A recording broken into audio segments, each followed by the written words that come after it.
God. Where is it? Everyone loves the Dinoplex, and also we're live. We are? Oh. Excellent. Yeah. Oh, fuck. Hi. Hi. Hi. Everyone loves the Dinoplex. It's the hottest space destination for all you lovely, lovely people who want to go see some dinosaurs, but in space. Hi, everyone. I am Alex. I am the main GM for D6 Tricks. There might be future GMs, but so far it's only been me. I play a bunch of tabletop games, and this is Spooky Month. So we're playing some horror-themed video games. Not video games, tabletop games. I say video games because I was playing that Dinoplex jingle for the last 10 minutes. God. Yeah. So, this is Mothership. It is currently basically in early access. They're working on a 1.0 release. It's basically Aliens, the movie Aliens, but in space. And you are very squishy and probably going to die if you enter combat. So try not to. Joining me today, we have Atlas. Hello. I can't wait to be shredded. I mean, Dinoplex. Everyone wants to go to the Dinoplex. Yeah, let's go. Yeah. And we have Kristen. Hi. I sure do love dinosaurs in space. Dinosaurs are awesome. They are. Everyone So loves true. the Dinoplex. All right. So, for those of you curious, I believe Mothership's current early access rules are free to find online, but it's probably going to be the most complex out of all of the games we play during Spooky Month. So, quickest version of the rules: try to roll under your stats and saves. If you do that, you succeed. If you don't, you fail. Doubles, like 0, 0, 11, 22, etc., those are criticals. If it's over your score, that's a critical failure. If it's under, it's a critical success. Combat, I wouldn't. You have very little health.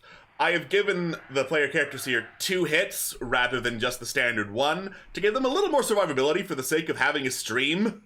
But, things do damage here, and you have very little health. It's fine. You have Yeah. backup character sheets here. We can go through all, like, you know, many of them. Oh, just like pick up another character. It'll Yeah. be fine. Yeah, exactly. Fine. It'll be absolutely fine. Speaking of things being fine, it's vacation time! It's vacation time! Yay! I love vacation. Yeah. I love nothing more than a good vacation. Yep. Yay. Yay. So, life out in space is hard. There's a lot of asteroid mining, there's a lot of investigating ships that may or may not have spooky monsters or space ghosts on them, and it is very stressful. And stress out in space can cause you to panic, and panic can kill you. Luckily, there is a thrilling, perfectly safe journey into ages past at the Dinoplex, run by the entirely trustworthy company Syngen, no relation to any other Earth companies. This definitely not aging ring space station is home to an awesome theme park with real-life dinosaurs. You can look at them, kids can pet them, there's a hedonist hideaway for some other things you could do with them, if you know what I'm saying. And, Oh. yeah. Interest peaked, I see. Interesting, I see, yes. I see. And all in all, it's a fun time for people of various credit levels to just dock their ships in the hangar and head on to go look at some dinosaurs and hopefully heal some stress. So, one particular ship is docking, an android and a scientist are heading out. Let us see what the android has to say first. Introduce yourselves, please, as you head on for registration into Dinoplex. Right. My android's name. I'll figure out an accent. We're doing this live. It's fine. fine. Their name is Fuck it, Rook. we do it live. Exactly. Fuck it, we ball. Their name is Rook, as in the chess piece or other things. Absolutely no relation to any other androids that may or may not have chess piece names. Legally distinct. Legally distinct. Legally distinct. Don't worry about it. They look rather, I wouldn't say perturbed, but I will say unimpressed to be here. They're kind of like, you know, getting everything in order, doing the paperwork, making sure the parking ticket is in like on like the dash of the spaceship, all that sort of nonsense. Yeah. Yeah, just I can't believe you're dragging us along to this. I mean, really? This is so 23rd century. And who is Rook addressing? Well, Kristen, you have a space-based character that you like to play, don't you? I do have a space-based character, and you know what? I love her so much. I'm so excited to finally bring her back after all this time. It's been so long. I'm so excited to play my space character, Sybil Cordova.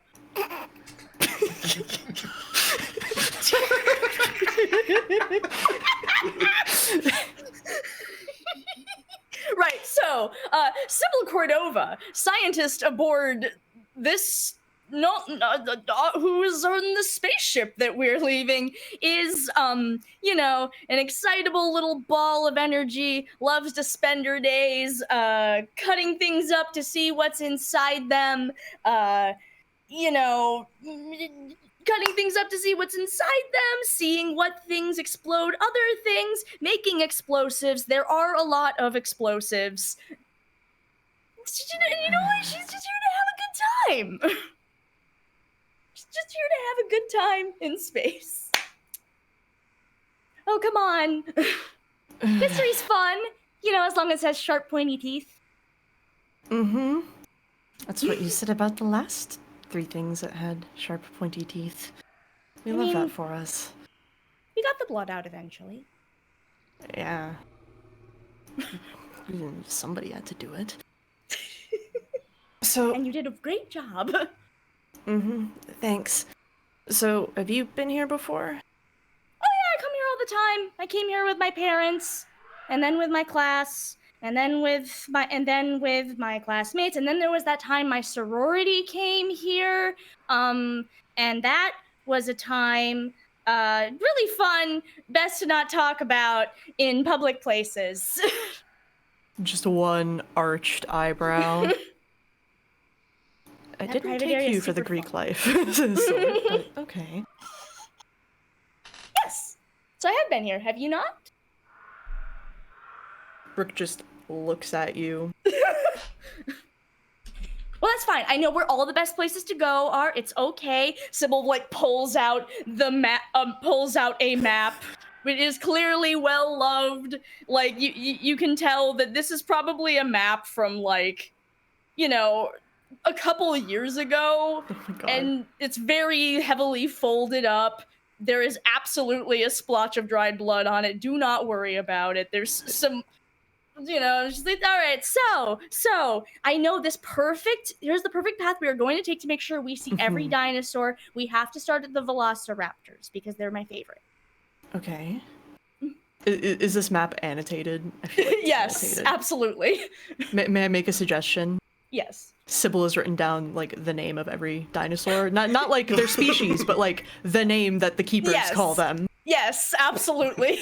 I actually do have a map, so congratulations. Let's Oh, go. boy. How convenient. All right. Though, all of that being said, Sybil, since you have been here before, the boring part comes first in the parking hangar. All the ships get parked. Sometimes the super rich people have valet people park their spaceships, which is a whole thing. And then you go through this, like, walls and ceilings full of, like, awful-looking, awfully buzzing fluorescent lights. They're nearly blinding, the settings they have on the lights. And then up at the front gate, there's the gift shop, which is full of all sorts of tacky merchandise, and a visitor center, which you don't think has been updated or cleaned in 20 or so years. And it's playing like elevator music through the visitor center. There's like some info booths scattered around by the visitor center for some information about fun dinosaurs. And at the front gate, there is the security entrance where people, have to go to make sure they're not bringing in any contraband. Ooh. So are you trying to bring in contraband? Asking for a friend. The friend is me. No, I would never do that. I would never commit a crime. Very believable. Good job. It's fine. I just have work things. That's all, just in case. You never know when you're gonna need to dissect something. It's important to be prepared. Yeah. Should be fine. Okay. Yeah. Well, you are the tour guide, I suppose. Yeah, it's fine. Look. I know the security seems very threatening, but they're all a bunch of soft teddy bears, and also, depending on which section you go through, they might not even be paying attention to anything. It's fine. They do not have a lot of money here to spend on a lot of things. You can get away with a lot. I will be annoyed for at least 15 minutes if I get pulled aside because of a metal detector. I want you to know that. Well, that won't happen. That will definitely not happen. It shouldn't happen to you. Less convincing. Let's go! Let's go. All right. You head up to the security booth. Get through the line. It's decently packed today. Apparently there was like a sale on kids enter free with the purchase of 2 or more park tickets. And you head on up to the booth, present your tickets, which you purchased ahead of time, to save a whopping 1 credit. Wow. Wow. Yeah. Listen, it adds up. Plus now we can get the ice sake. cream. All right. And as you hand over the tickets, they get stamped, handed back, and there's this like very, very bored-looking old woman with a dead-eyed stare running the security and ticket gate who just looks at you and is like, "Please deposit all weapons and chemicals in the slot to the left," points over towards the slot to the left, making sure you're not bringing like any stim packs or machetes or submachine guns or anything in there. Yeah. After which, please sign the waiver. You have 2 minutes to look it over. Starting now. Scan. Attractions inherently. Kick, bite, spit, trample. Yes, contraband. I am actually timing you on reading the waiver, by the way. Okay. Not extract or redistribute dino DNA. Okay. Intellectual property. I know thieves are considered the lowest criminals and will be hunted by righteous mercenaries until they breathe their last. I kind of do want any children born 8 to 10 months after visitation to the park are property of Syngene Corporation. Interesting. Huh. Brain-eating amoeba as well, so... Oh, good to know. Thank you for keeping that up. Seems above board. Seems mostly kosher. Rook just fills it out. Just I, Rook, date of birth, dash through, born at, dash through, blood type, dash through, corp ID number. Okay, they do have one of those. Yep. On behalf of myself of no minor, dash through, dash, signs. Slides it back.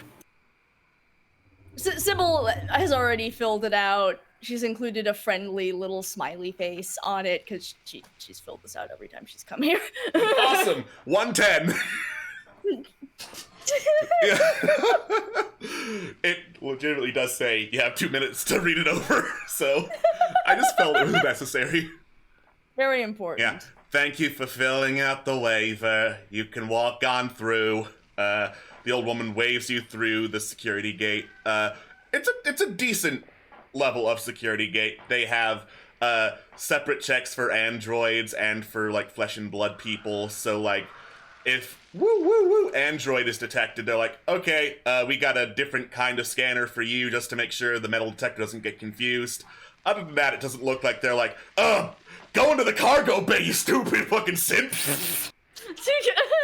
Oh, that's good. Good. Good. All right. All right. So, past security, the wonders of the Dinoplex await you. And as you look at all the things on the map that you could possibly go to, you look up, there are a bunch of kids just like texting on the iPhone 57, not even bothering to go to any of the dinosaur attractions. Sybil shakes her head. Youth, completely unaware of the magic around them. More dinosaurs for us! How old are you, Sybil? 24? More dinosaurs for us.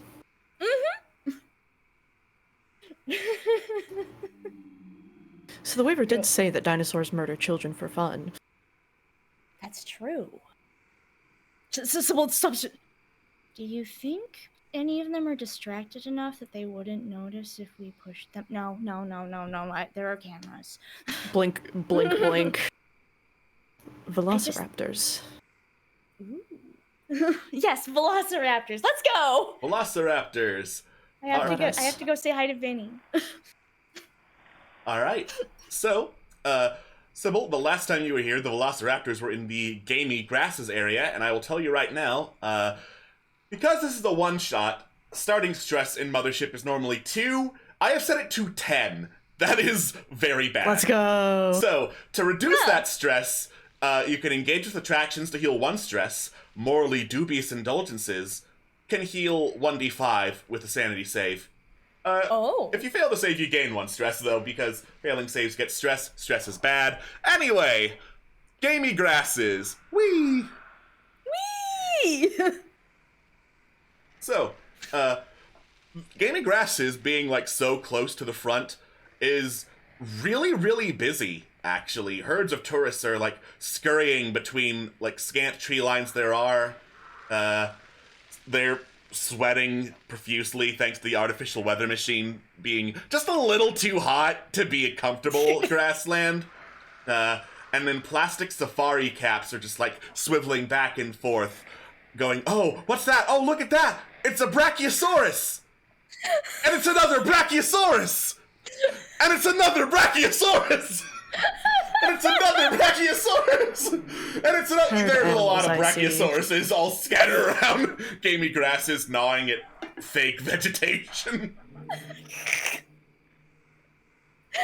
Woohoo! Woohoo! Sybil weaves her way through the crowd with the masterful skills that one gains when they're very small. It's an important life skill. Very much is. Just like, does not even give a shit. She's here to see the velociraptors, though she does give a little wave to the... pauses the Brachiosaurus. Oh, it's Bruce! I think he had a baby! I think he had several babies. I drew too hard. I was going to draw Bruce's name on there. Bruce. So all the dinosaurs here are biological? No synthetics? This is a very good question that Sybil would know, but I don't. They're cloned from DNA.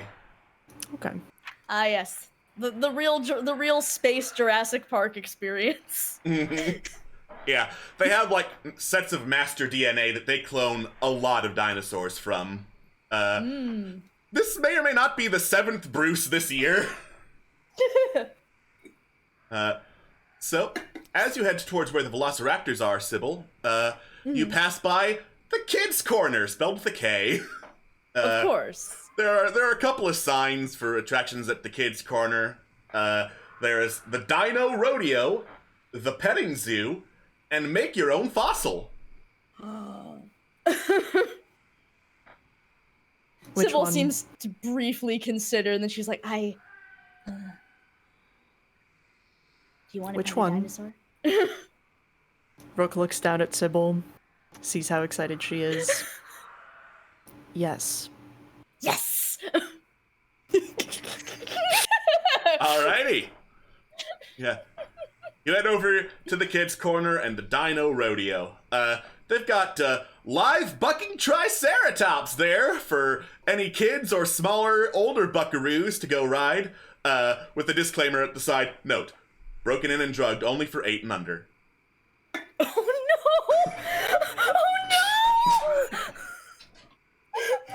Ethics in space? I think not. Say no.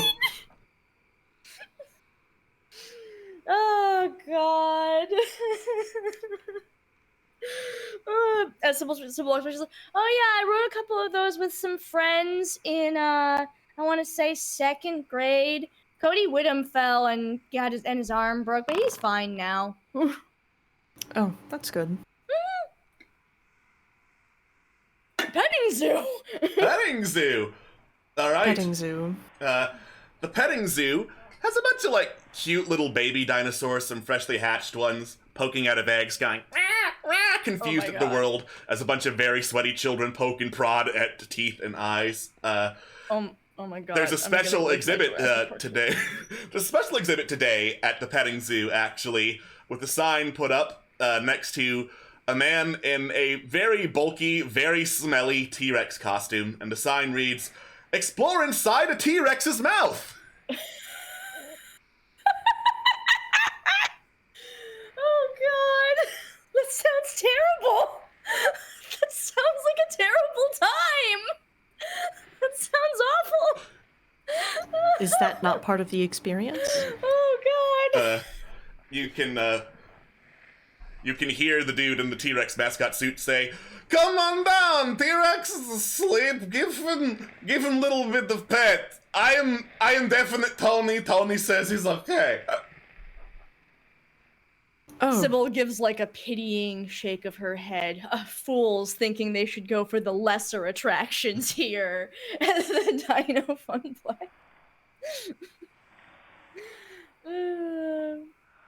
God.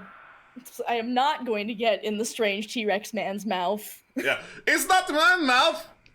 It's bigger. I am the niche guy. I'm just man in suit. Actually, I am So- Tony. I forgot I'm supposed to be Tony. so are you saying that the T-Rex mouth is one of a real T-Rex, a live T-Rex? Yes, and is asleep. We have big love if you are scared. Oh, this small one is very cute. Rotates towards like the smaller ones at the petting zoo. The smaller, like, baby T-Rexes who are consistently getting poked by a bunch of children. Sybil's like, I'm gonna go pet the dinosaurs. Like, she seems like she considers for a second, dare I get in the T-Rex's mouth? No, that's even if that's a bit of too much of a death wish, even for me. All You're the right. size No. of what people would call a morsel. Yes, correct. Gonna go pet the cheap baby T-Rexes though. Remember, two-finger touch rule. Two-finger touch rule. No one is following the two-finger touch rule. The sign looks like it's falling apart that says the two-finger touch rule. Instead, like, under the sign, they just have a vendor with some chainmail gloves.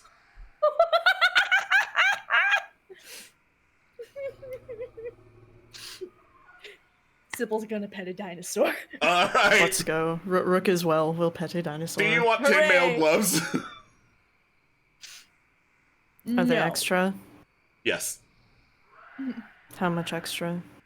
25 credits. Mm.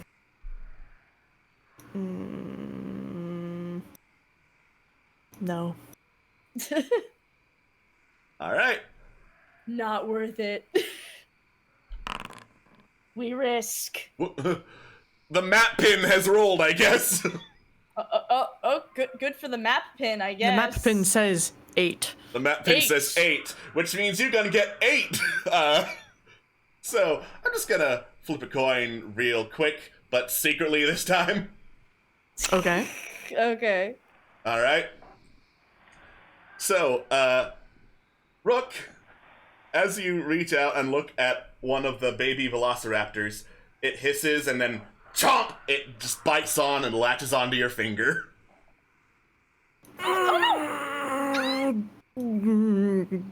Buddy, I'm Well- gonna need. Try and take the other hand, shaking violently. You know that thing you can do with like snakes where you like press the corners of their mouths to try and get their mouths to open? Rook's gonna try that. All right, make a strength check, please. Sure, that's just 2d10, correct? Yeah, I believe you can just like click on strength too. Ooh, that's a thing I could do. Excellent. Hooray! Or not. Hold on. Ah, no advantages or disadvantages. We roll. I fail. You fail. Okay. That thing is on you like a vice, unfortunately. As you're just like trying to pry off and shake off the Velociraptor, the employee looks over at you and is like, "No stealing the dinosaurs." Great, get it off me then. You hear another chomp off to the side. Another raptor's bitten one of the kids. The kid says some future swears that you definitely don't think he should know at age 10. And then, like, aims his left forearm at the baby raptor, and, like, a subdermal shotgun emerges from underneath the forearm and fires, and blam! The raptor is just this pile of bloody paste. The employee looks over. No shooting the dinosaurs. Great.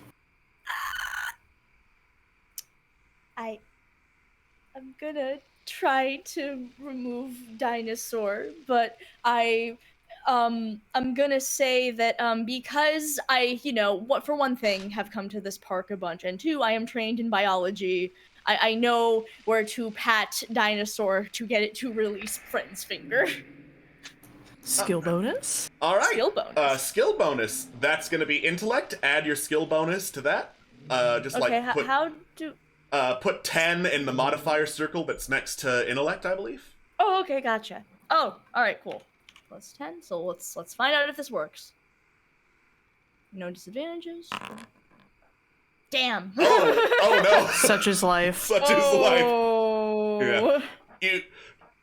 You continue poking at the Velociraptor baby for a while, and it's just not letting go. It is just savagely going, thrashing, and eventually it does detach and takes Rook's finger with it. No!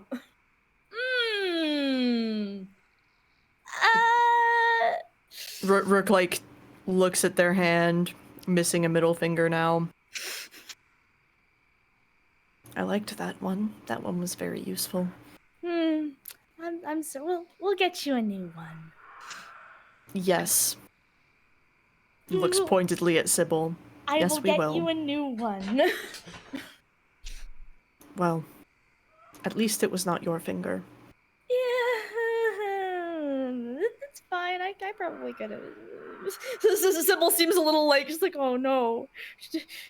Did the attraction hurt friend? Well, you know what? It's fine. Maybe we don't have to touch the dinosaurs, but we can admire the beauty of synthesized nature.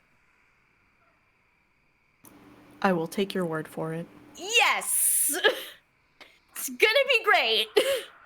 It's going to be great. Onwards. God, Velociraptor remains behind, gnawing on finger. Yeah, it just runs off into an air vent, chewing on Rook's finger. No one goes after it. I hope it cracks a tooth. Yeah, the kid with the subdermal shotgun goes back to like a clique of other kids. They then decide to walk over towards the drunken man in the T-Rex mascot suit and just start pushing him violently. Hey! What?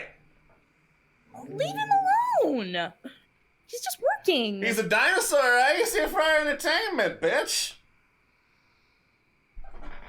Excuse me? He's here for our entertainment, bitch! Oh! I see. Interesting. It's really interesting that you think that. Okay. As Sybil's like,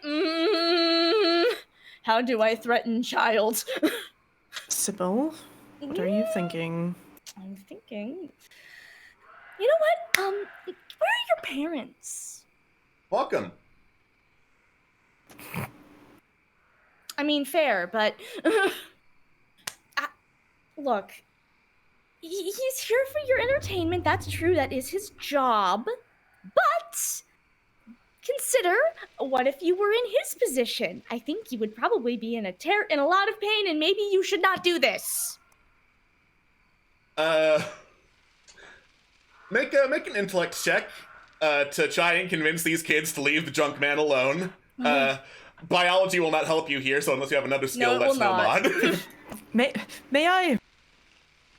May I stand behind Sybil, spooky and passive android style? Arms folded, one finger obviously missing, without a twitch of pain on my face. Sure. Go for it. Add to the Yeah, just have that be advantage then, as a tiny woman and a middle fingerless android just stare at these obviously tricked out kids. Hey! Hey! There we go! All right, 34. That is a success finally. First success of the game. All right. Success! The kids Jesus. look at each other and are like, whatever, narc. And then they go back to do some more havoc in a different part of the park. You could, like, stare after them. They'll look like they're heading to Lazy Lagoon instead. But if you don't want to follow them, that's also fine. Sybil watches this. Not my problem. I hate children. Let's go! All right. Good. I was worried you tried to push them into the lagoon. I mean, I considered it. Let's go. But... How did you know?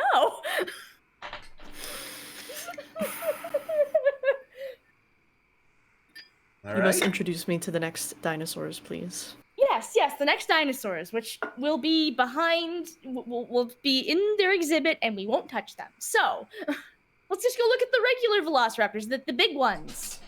So right next to each other in the gamey grasses are two different exhibits. The one that has the easier viewing is the Triceratops exhibit. The Triceratops today are just like kind of napping. Bunch of kids are shouting at them like they would at a lion or a gorilla. The ones that would shout, "Hey monkey! Hey monkey!" to try and get them to go up and do something. And the Triceratops are not budging. And across them is a big, very covered, very high-density foliage exhibit for the Velociraptors that was built before Singen realized, oh wait, Velociraptors are tiny. They're like 2 feet tall. So it's They're a very pain small. in the butt to look in, and there's a line at the additional expense viewing area to have binoculars that see into the Velociraptor exhibit to see the actual raptors. Well, I guess I'm gonna go pay extra money to go see the raptors. They are my favorite, so... If you think it is worth it. I do! I love velociraptors. They're small, but they will also destroy you. I wonder why you like them. It's very subtle, yes. Incredibly subtle. Incredibly subtle. Is this park why you became a scientist? One of the reasons. There's that. There were a couple of movies.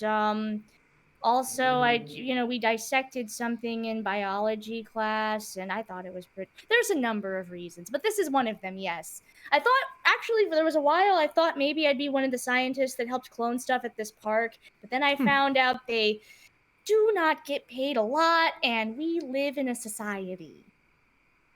Sounds about Singen. Mm-hmm. At least from what I've heard. But you know what? The entertainment they create is unmatched. Because I don't think there's another dinosaur park in space.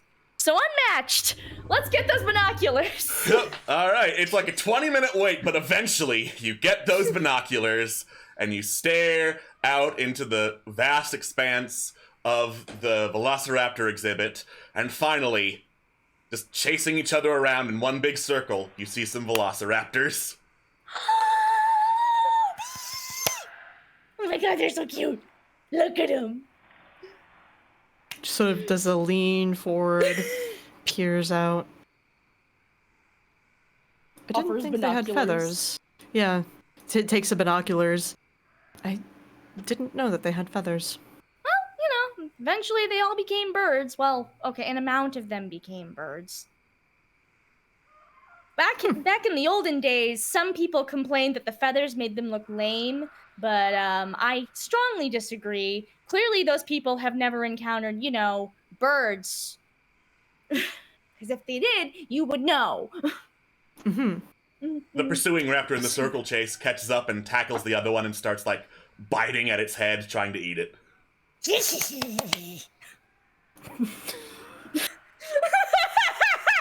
Rook hands the binoculars back, sort of like arms still folded. Vicious little things, aren't they? Very. Extremely.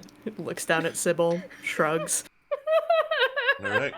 So, having engaged with the Velociraptor binoculars and also the petting zoo, I will say you can both decrease your stress by 2. Yay! Oh, thank you.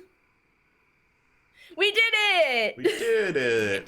Yay! This vacation has done something. Slightly less stressed now. Rook's sitting here like, I guess I'm numerically, technically better, but... Looks at hand. Mm. At least that's company property. It's fine. You'll get a new one. Oh, I know. Maybe your new one can glow in the dark. Then you could give someone the bird, but also in the dark. I will put that forth as a feature suggestion. I think it's a good one. Okay, next. Let's see here. What is next? There were Triceratops, right? Yep. Oh yeah, Triceratops. Okay. Sleeping Rick kind of ones. like Rick kind of like points at the map. Yeah. Hedonist's hideaway? Hedonist hideaway, yes. Well, all right, Triceratops time. Let's No, go. I'm curious. Is that where you went with your sorority? With the Triceratops? With, The the hedonists. hedonist. Let's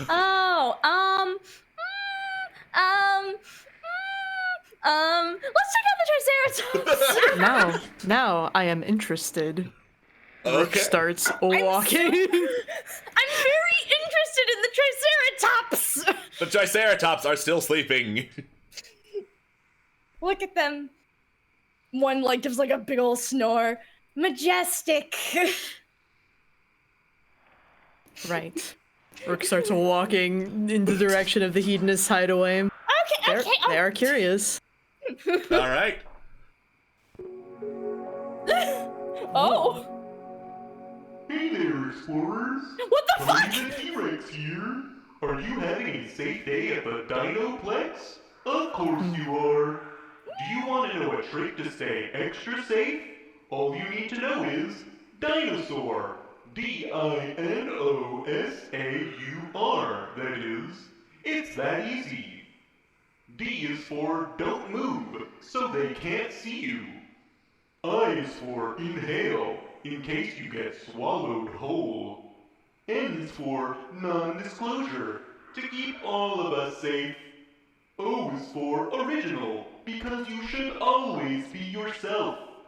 S is for safety first, rule number 1. A is for armament. Anything can be a weapon with imagination. U is for underground, the place you'll be if you don't follow these rules. R is for run, faster than your friends. Dinosaur! And that's all you need to know. Stay safe out there, explorers. So after that PSA, you managed to make your way to the Lazy Lagoon area where Hedonist Hideaway is. The Lazy Lagoon is a pretty narrow strip of sand where, like, the jungle meets the ocean. There are a bunch of tourists here, older than the group that was into gamey grasses, like young adults to middle-aged people. All sweaty, all in straw hats. A couple of them, like, sipping drinks at a tiki bar. There are some giggling younger couples that are lining up for a particular attraction at the Hedonist Hideaway that is labeled the Dino Mating View booths. Uh, Ooh. also here in Lazy Lagoon is an info booth along the style of the ones that were along the visitor center in the parking garage. And someone's at the info booth just pressing the button, and it just goes bing, boom, boom. Have a dino fact. The Spinosaurus is the strongest dinosaur in the world. It can outfight a Tyrannosaurus Rex. Its bite is that powerful, which is proven by science. Boom, boom, boom. I take it you have thoughts and opinions about Spinosauruses. You know, no. I'm here to get rid of my stress, not dispense my Spinosaurus opinions. Oh, that's a shame. I was going to ask, but if you insist. It just, it's just feelings about an old movie. It's fine. All right, let's check out that. Do we want to check out the dino mating?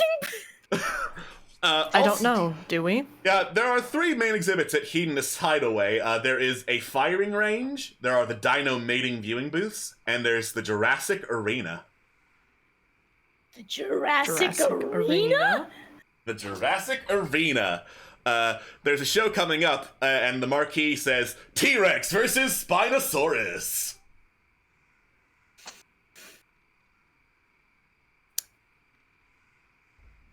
Well, now I'm interested. You know what? Yeah, fine. We'll go watch T-Rex versus Spinosaurus, and T-Rex is gonna show them that T-Rex is the better one. Let's go.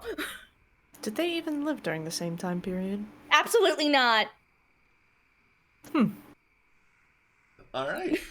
So, you head into the Jurassic Arena. It's this little amphitheater-style arena with a massive cage on the outside of it, separating you from the arena, so you can look down and see the dinosaurs through pretty tiny cage slats. There are security guards around the cage and the arena, one of which is this dude with a 1,000-yard stare, and you can see like at least 3 guns strapped to his back. There may be more. You can't tell from here. And up near the top, near the entryway, near the concession stand, people are placing bets on which dinosaur is going to win the dino fight. Sybil walks up. What are the odds? A bored-looking teenager, like, slurping on some soda, who is running the booth, slurps for at least 10 more seconds, then puts down the drink. It's probably gonna be Spinosaurus. I'm gonna bet on the T-Rex. Okay.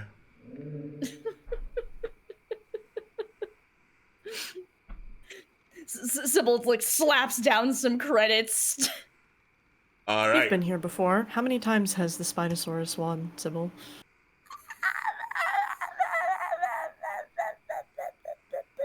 That's a question for the voice in my head that knows more about this place than I do. So, you've been to the Hedonist Hideaway, I'm assuming. Of course. Well, absolutely. The T-Rex is usually the winner. You've also heard whispers that, the people who run the Jurassic Arena don't really give a shit and can be bribed to, help some of the contestants. Big Spinosaurus always puts down money where it needs to make the T-Rex look smaller, but it won't work this time. T-Rex will win. Mark my words. Noted. Marked.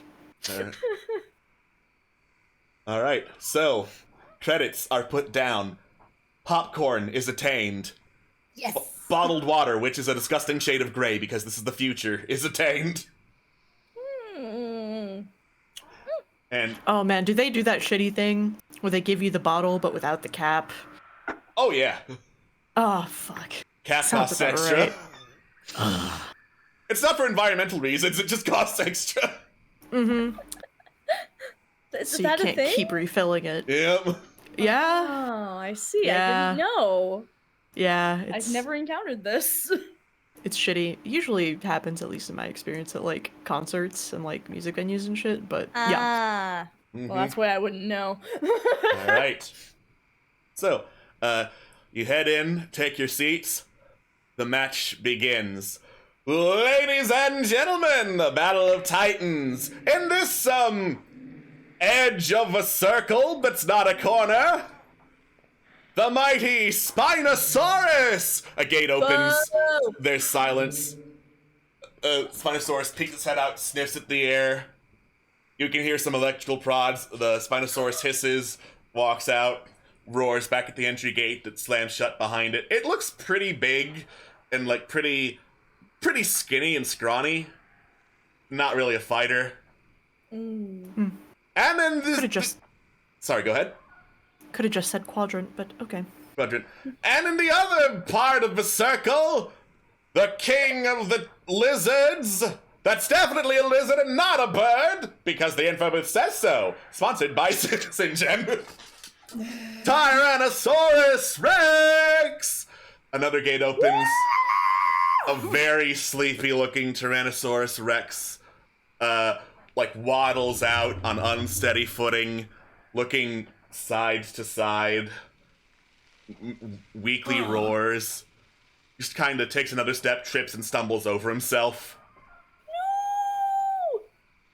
Let the match... What have they done to you? Let the match begin! A bell rings. The Spinosaurus is directed towards the T-Rex and starts just, chewing at his face while the T-Rex barely does anything in response. The crowd goes wild. It's dinosaurs fighting. This is awesome to them. Sybil looks devastated, no! Fighting, quote unquote. This is not fair, Bloodsport. I mean, I'm sure they wouldn't ever usually fight. Most apex predators do not. I mean, that's true, but Certainly this means nothing for the honor of the Tyrannosaurus Rex species. He's supposed to be the king. Should we go? Yeah, let's go. Yeah, he's still going at it, and you just walk and leave because clearly you kind of know where this is going. That being said, this is sinful indulgence. So if you would like to, you can make a sanity save, and if you succeed, you can heal 1d5 stress. And if we fail? Gain 1. Okay. I'll give it a shot. You go first. Very nice! Yeah! Woo! I gain... I then roll 1d5? Yes. Okay, if I can find the fucking d5. You know, eyeing my sanity score of 20, Yeah. that really didn't do anything for me personally. I Okay. think I'm good. You're fine. I'm fine. That certainly was a thing that I witnessed. Yes, Is it a d5 at least or- Sybil is having fun. Roll a d10 and then divide that by 2, round up. Okay, sorry, I'm wait a minute. Okay. Whoa. Okay. 2. So, 2. 1.52, yeah. Either way, cool. Yeah. Nice. My deep rage at this injustice to the Tyrannosaurus Rex name removes 2 stress points from me, even as I'm deeply angered. Yeah. Anger has somehow relieved your stress. Amazing. Does that sign say diving suits? Diving suits? It does indeed say diving suits. The diving suits does not have that long a line, actually, because there's some gossip around the diving suit area from some unruly teenagers in various states of dishevelment from, going to see the mating booths. And you can hear one of them pass by saying, there's not even dinosaurs down there, man! It's just a big shark! How do you feel about sharks, Rook? I don't care. I like them. Oh, good. I've never done any ocean work before, mostly only zero-G things, so I'm excited. It's basically the same thing, but scarier because the stuff down in the ocean is more scary than space. We're playing Mothership. I wonder how old these suits are. Hopefully guess- they're sealed. They don't That's look a like good they've changed point. or cleaned the suits out since this attraction was installed, which could have been decades ago, honestly. Sybil considers these suits briefly. You know what? Nothing ventured, nothing gained. Let's do Okay. I don't need to breathe. it. All right, you line up, get fitted for a diving suit. It is very big on Sybil. They do not care that you're an android. They put a diving suit on you anyway, Rook. Oh no, absolutely. I wouldn't want anything else. Yeah. And you get advised, don't go out beyond 20 feet of depth. Otherwise, they'll eat you. You got it. Noted. All right. You wade into the water, diving suits fully equipped. They make it pretty safe, relatively speaking, to go into the lazy lagoon. And a couple minutes later, in the distance, you see this massive shark-like form swimming past you in the distance, with the creepy big old shark eyes scanning the horizon, settling on you. Sybil, you've been here before. You recognize the Megalodon. Ooh. Hey, Mark. Oh good, I was about to ask. Oh, hi, Mark. Hi, Mark. Hi, Mark.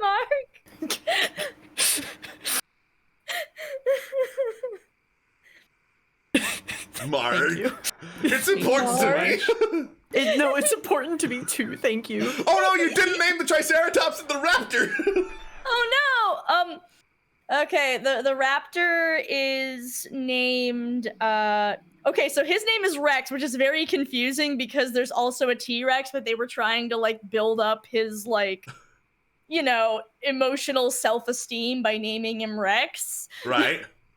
And the Triceratops is, of course, well, there's only one name you can give a Triceratops. Sarah. Yes. Correct. Oh, good. I guessed Oh, it was correctly. either that or Terry. But Sarah is funnier because it breaks the stupid, you know, alliteration pattern. Well, that and that's also isn't that also the Triceratops It's from the the land land before before time? time, Okay, yes. okay. Yes. Just wanted to make That's sure the I land got that before right. time. Okay, You are correct. excellent. Whew. Got my media. What little did did I it! have? All right. So, the Megalodon sees you but doesn't come anywhere close to you because you are good little divers and staying no further than 20 feet from the shore. I do not want to find out. I do not want to find out. You do not want to find out. Mm-hmm. All right. Majestic. Majestic is shirk. Majestic. Eventually, you're pulled back up from the diving suits. Like, you're helped out. They just point a blow dryer at you and turn it on. Sybil just obligingly, you know, fluffs up her hair as it gets dried off. Yeah, thank you. Rook does basically like hold out the arms as if they're gonna be patted down, like fucking T poses, just like rotates, nods, follows Sybil. Excellent. I wonder if there are things like that in deep space. I mean, maybe. It's not like we've explored much of it. There's a lot more to explore than the oceans, and we haven't even, I don't even know if we've managed to explore all the oceans here in the far future. I mean, there are a lot of oceans. There's a lot of oceans. A lot of oceans on a lot of planets. Yeah. Maybe a deep space anglerfish. Ooh, that would be fun. Hide as a star. Ooh. Oh man, and you go to check out the star, and then it would eat the ship, and then we'd have to burrow our way out. Terrifying. Yes, let's go. All right. So, has your curiosity been sated, or do you feel like you desperately need to check out that dino breeding area? Oh, no, I am quite satisfied at this point in time. Good, because I'm not gonna say I haven't, but that's the kind of thing where, like, you write it once to say you did it, and then you just go on with the rest of your life. You ride it once? Don't worry about it. Let's go. Yeah, seemed like some sort of teenage lover's lane up there anyway. All right. Onward. You pass by this next security checkpoint and towards the Frosty Fjord area, and as you go, some more bored-looking teenage, obviously like underage, security employees hand over some parkas. They are unwashed. Thank you. Just pulls it on without All right. complaint. Rook just kind of waves a hand off. Okay, whatever, the guy says. Then he just pulls out a cigarette, starts smoking it right next to the electrified security gate. Understandable. Have a nice day. Mm-hmm. All right. So, as you move into the Frosty Fjord area, you see why the parkas were offered. It is under 20 degrees Celsius in here. There is an artificial, like, snowstorm that is making visibility terrible. The lighting here is terrible. You can kind of see mountains off in the distance, but not super well. And there are some cheery signposts with, like, drawings of Tony the T-Rex and other smiley faces on them saying, "Watch out! Perilous trail!" Ooh, pretty. Well, time to walk this perilous trail. Sure. Yes. Are you sure you Sure. want to walk the perilous trail and not one that's marked as a non-perilous trail? Sybil considers, you know what?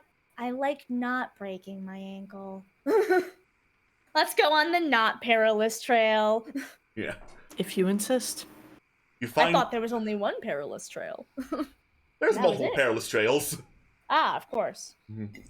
Yeah, there's a couple perilous trails, one that's the path of death, and then some non-perilous Ah. trails that just go right by the animal exhibits at the outer edges of them.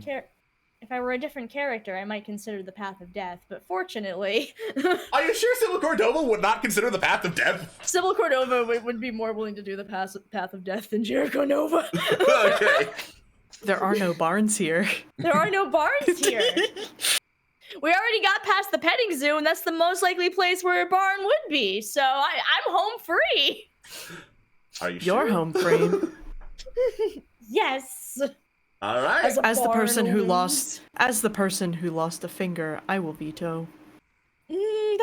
That's fair. You will not be able to carry me out of this park, Sybil Cordova. Sybil I'm looks dense. down at her tiny arms. What if we got, like, one of those lift things you use to carry boxes? Sybil, Yes? Okay, how tall are you? 4'11". Sybil, Yes. I am 6 foot and about 3 times denser than a normal human being.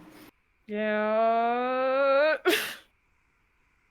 While I do I'm- not doubt your strength under duress, something tells me we should avoid the double black diamond trail and stick to the one with the better viewing. Fine, okay, you've made your point. Let's go. We'll take the safe path and not the path of death. Good. And also, if you damage or destroy company property, you would be on the hook for it, and I would not want that for you.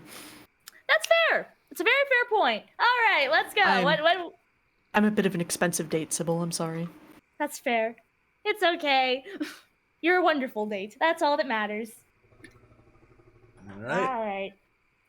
So, you keep on going on the not path of death on the outer trails that let you see, like, just a little bit of the viewing areas in the Frosty Fjord. And and you stop outside the woolly mammoth enclosure.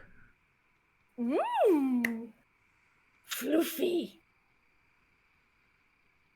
The mammoths must are just behold the eating some floofs. grass, just chilling out in their enclosure.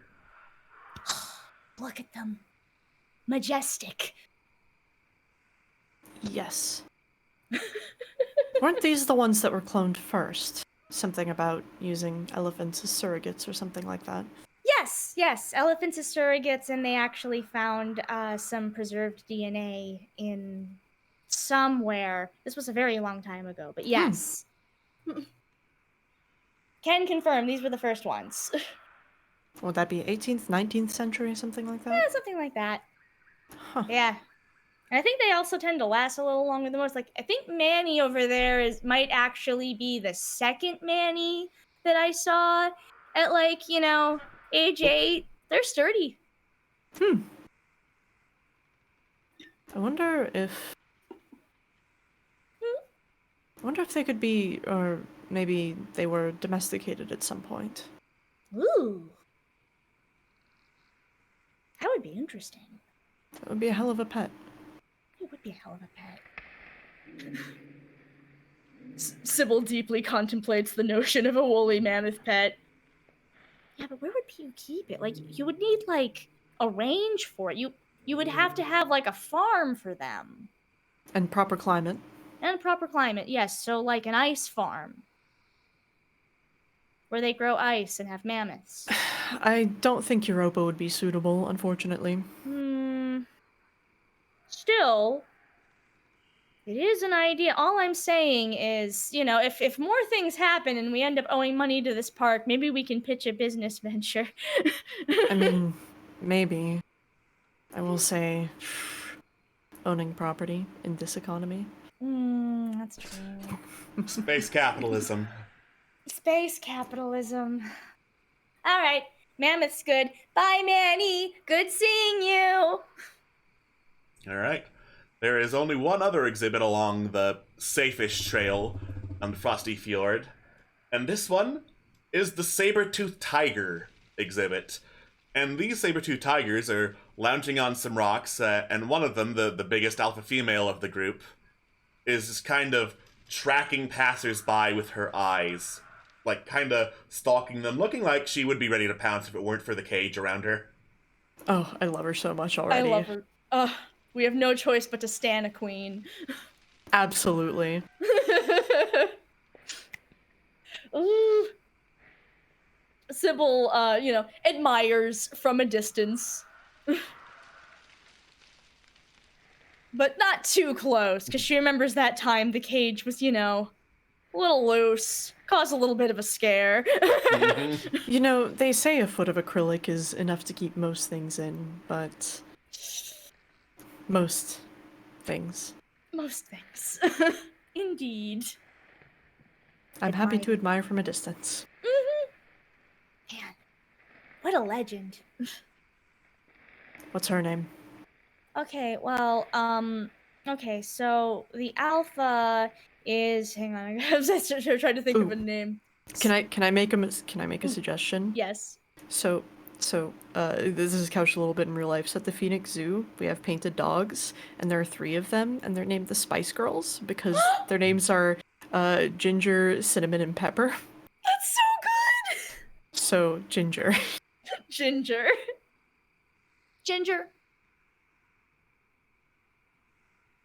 Very so that good. one is Ginger, and I'm thinking about warm foods now. That one points to another, like one of the boy ones. He's named Hot Chocolate. Is that what we would call a subtle suggestion? Yeah, I'm getting a little cold. Let's move on. Yep, let's go. All right.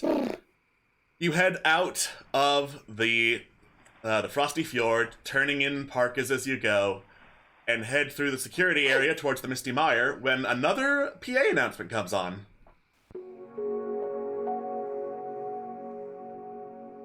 Hey there, explorers. Sorry to interrupt your dino magic, but there's a very important mission that needs your help. You see, A woman here lost her little daughter, and we need all of you to help us find her. Here's a description her mother wrote out for us. Her name is Jenny. Aw, isn't that sweet? She has black eyes. Oh, she said they look red when she's looking at you. Keep an eye out for that.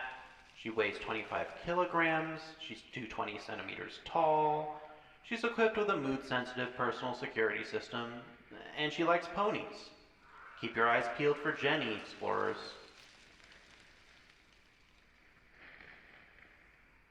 Okay. That really is a supremely unhelpful physical description. It really is.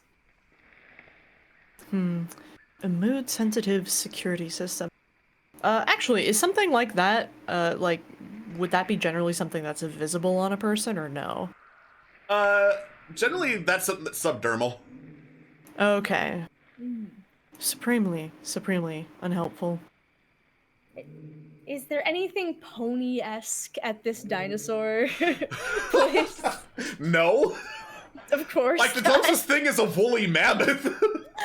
We didn't see her there, so... Yeah. Listen, no wonder this girl's not having a good time. Well, keep an eye out, I suppose. Yep, keep an eye out. All right. You've engaged with the Frosty Fjord, so that's one more stress point down for both of you. Hooray! Oh, Okay. Woo! lucky number 7. I'm feeling so not stressed already. Hooray! All right. So, the Misty Mire area is primarily aquatic, so there are rafts that go one way or the other down the river. The air here is like thick and murky. It's obviously like a swamp. It's thick like treacle, basically. And you can swear there are like genetically engineered mosquitoes in the air to make the experience more authentic. They didn't need to put them in, but they just did anyway. Giant dragonflies? Giant the dragonflies! Giant 3-foot dragonflies? Yeah, let's go! All right. You can hear the whir of like turbines under the water to propel the rafts along the river, and also you can hear boom, boom, the heavy strides of something moving through like the cavernous canopy of like trees and wetlands around the area, shaking the trees around you and opening cracks to like pools in the ground, in the muddy ground that look like T-Rex footprints. And at one point, boom, there's a little opening that reveals a serpentine eye looking out through the trees that like dilates when light hits it and then scoots away.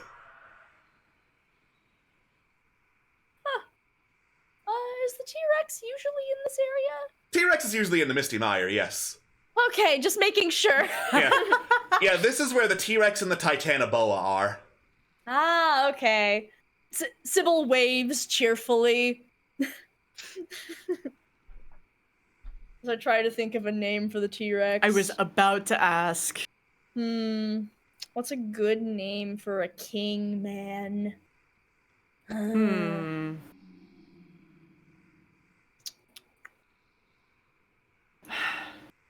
Ferdinand. Ferdinand! Ferdinand Yeah! it is!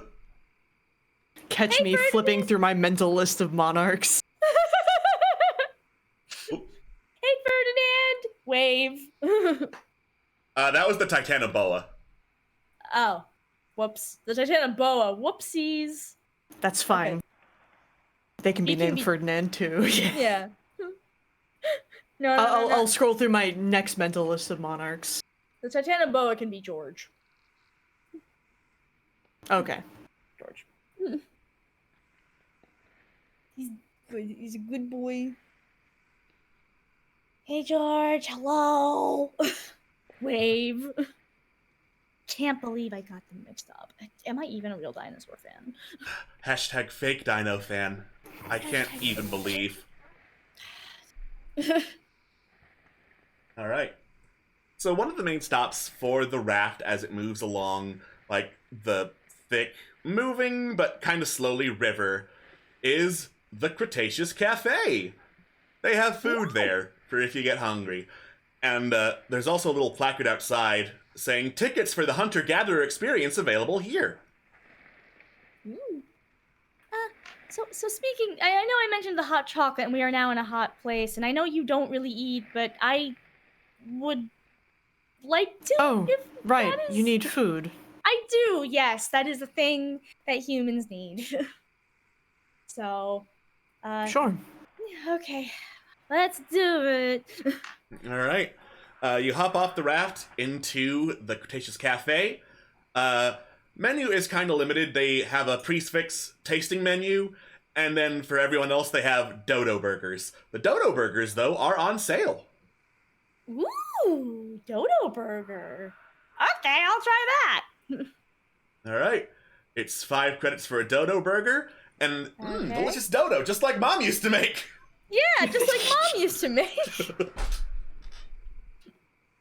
Hooray!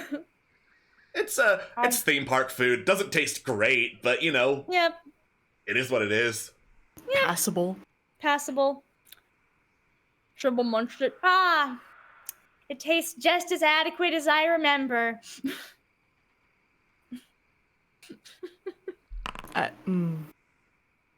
Sure tastes like sustenance. Is The it more weird? you call it that, the less the less I am curious about. You know what? Never mind. I was actually going to ask, out of curiosity, since you don't eat, what are your feelings on food? I mean, I could eat if I wanted to. There is a mechanism in terms of processing biological material into energy, but it is not necessary. And I mean, if I'm going to eat something, I want it to be good. That's fair. Sybil holds up a fry. The fries are pretty good if you want to try one. It's kind of hard to mess up a French fry. Delicately reaches out, takes a fry between thumb and forefinger, considers it, like kind of holds it up, see the oil and salt glistening off of it. Eats it. It's a McDonald's fry. I mean, McDonald's makes pretty good fries, So, it is hard to mess up a fry. Mm-hmm. Yeah, Thank you. you're welcome. All right. Well, I could get ice cream of the future. Now I want to go check out that with the other thing, the thing with the tickets. All right. So, there's a line by the hunter-gatherer experience. The kids from earlier with the subdermal shotguns are just like poking and making jokes to each other while waiting in line. You can see a sign, hunter-gatherer experience. Sign additional waiver to participate. Participants will be dropped into stocked pens armed with trank pistols and vibrochettes. I don't know if this is the best idea.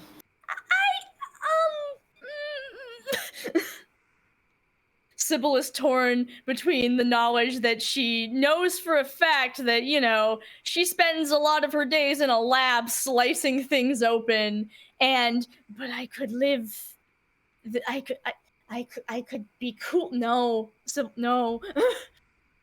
You're not meant to hunt dinosaur. Yeah, considering the hunting's gonna be in the Misty Mire too, and not No. Comes up to your like shoulders. Sybil has to bring a snorkel with her. Floaties. Just floating.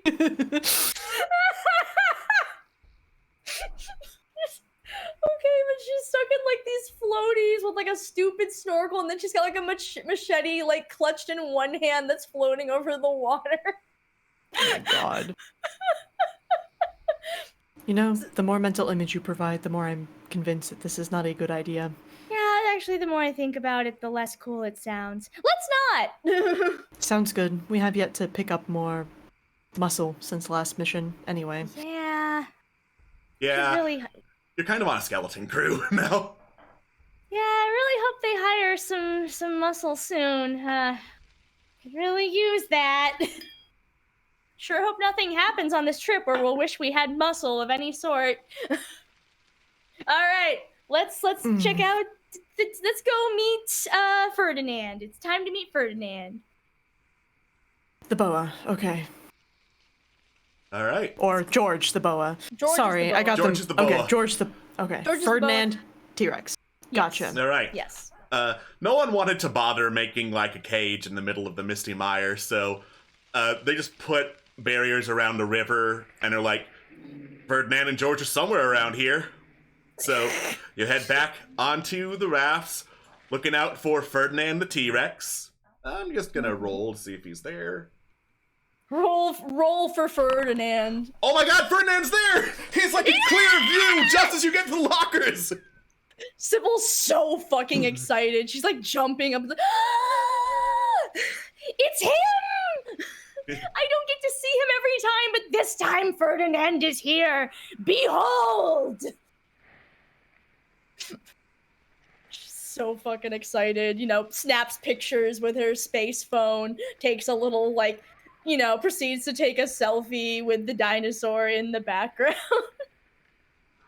Like, yeah! This is the happiest she's ever been.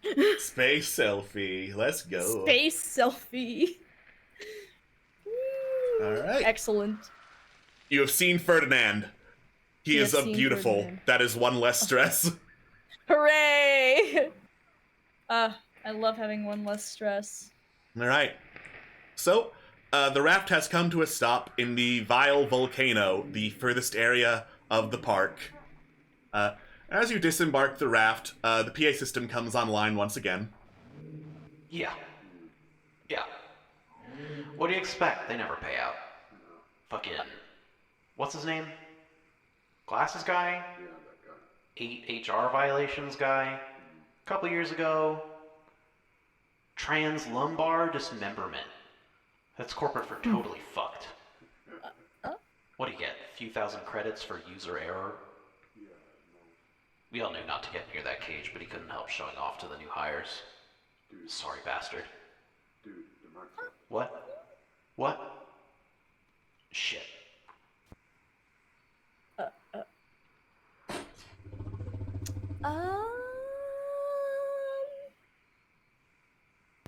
Translumbar dismemberment. That would be being ripped in half at around the lower torso and above the hips, if I recall correctly. Well, you know what they say. You can't make an omelet without a couple dinosaurs occasionally eating someone at a theme park. Let's check 1,000 out the credits really isn't volcano. much. Okay. All right. The Vile Volcano really sucks as an area, honestly. There's dead, bare rock everywhere. The trail is unpaved. It smells very strongly of sulfur. There's like this pulsing volcanic glow. Off to the left is the pterodactyl cage. You can see a couple of them peering over, cawing at passersby, and then flying away out of sight to deny them good picture opportunities. Correct. Love them. Yep. And past the pterodactyls, you can see this emaciated, dust-cracked stegosaurus down in a pretty low-down cage exhibit, open bars. It is just languishing in silence under the heat and the dust, and it looks real bad off.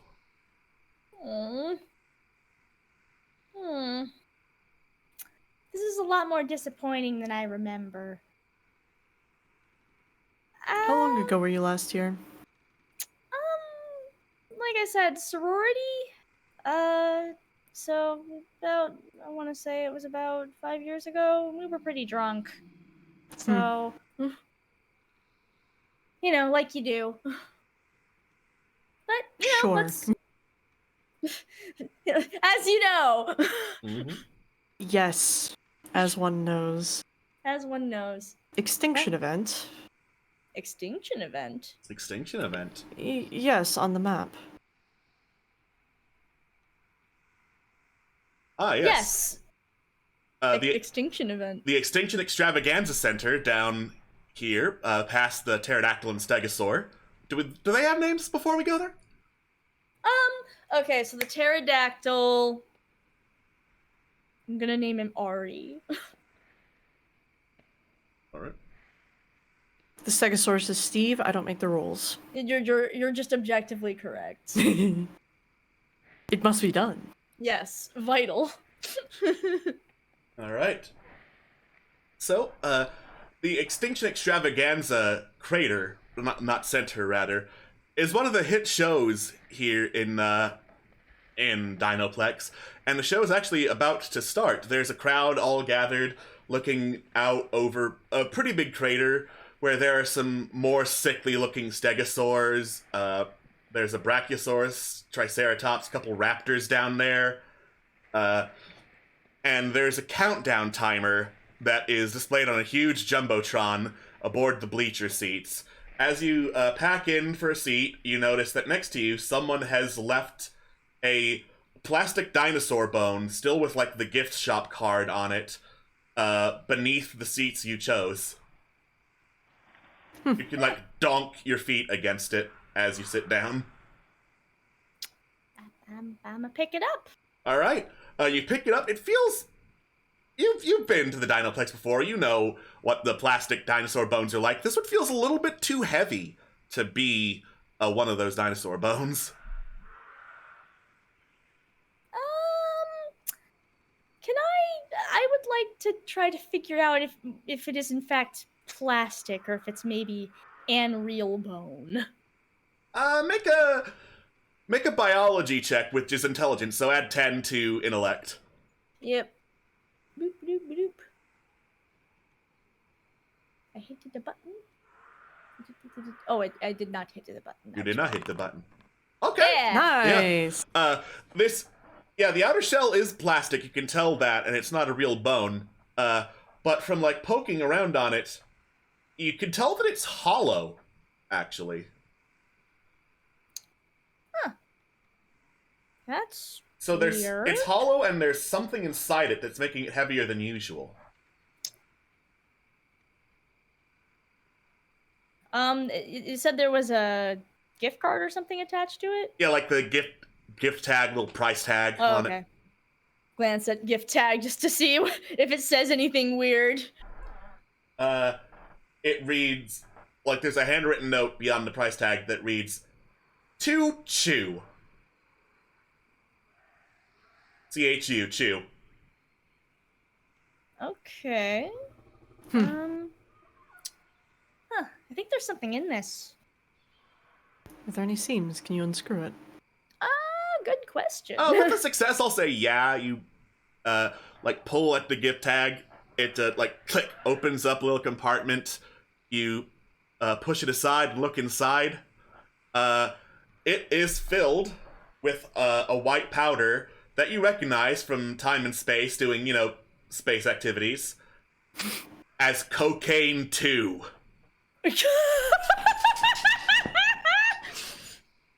Oh no. 2 Oh. eyebrows. Cocaine 2!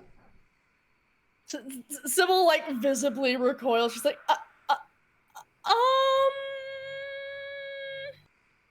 You should screw that back on.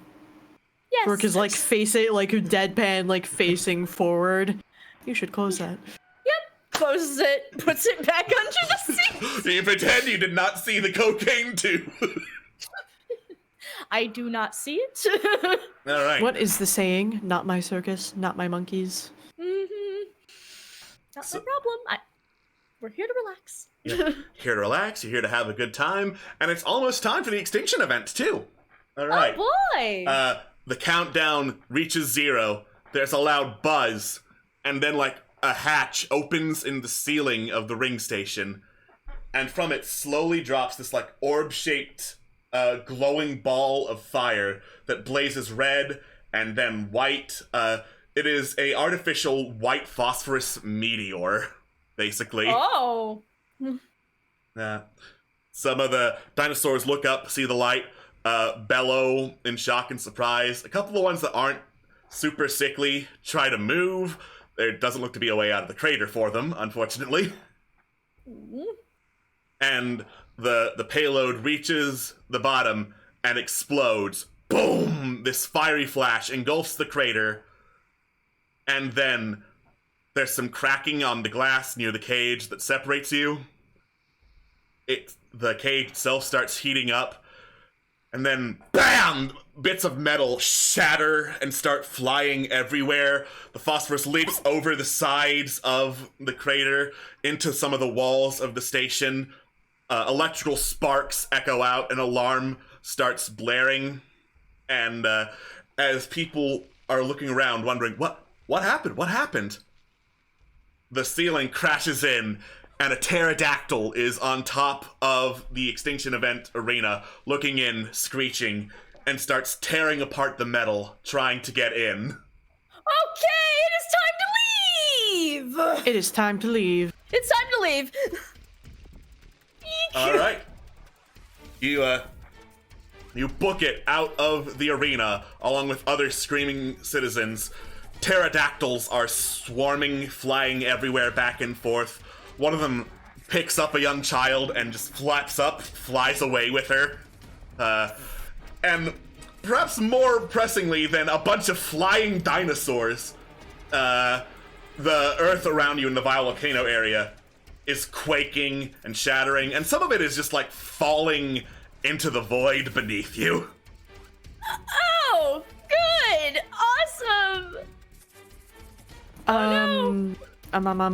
The Misty Mire area is close to us, right? Yes. More stable ground there? Maybe? Maybe. Hopefully? Yeah, I mean, it's closest. Let's go.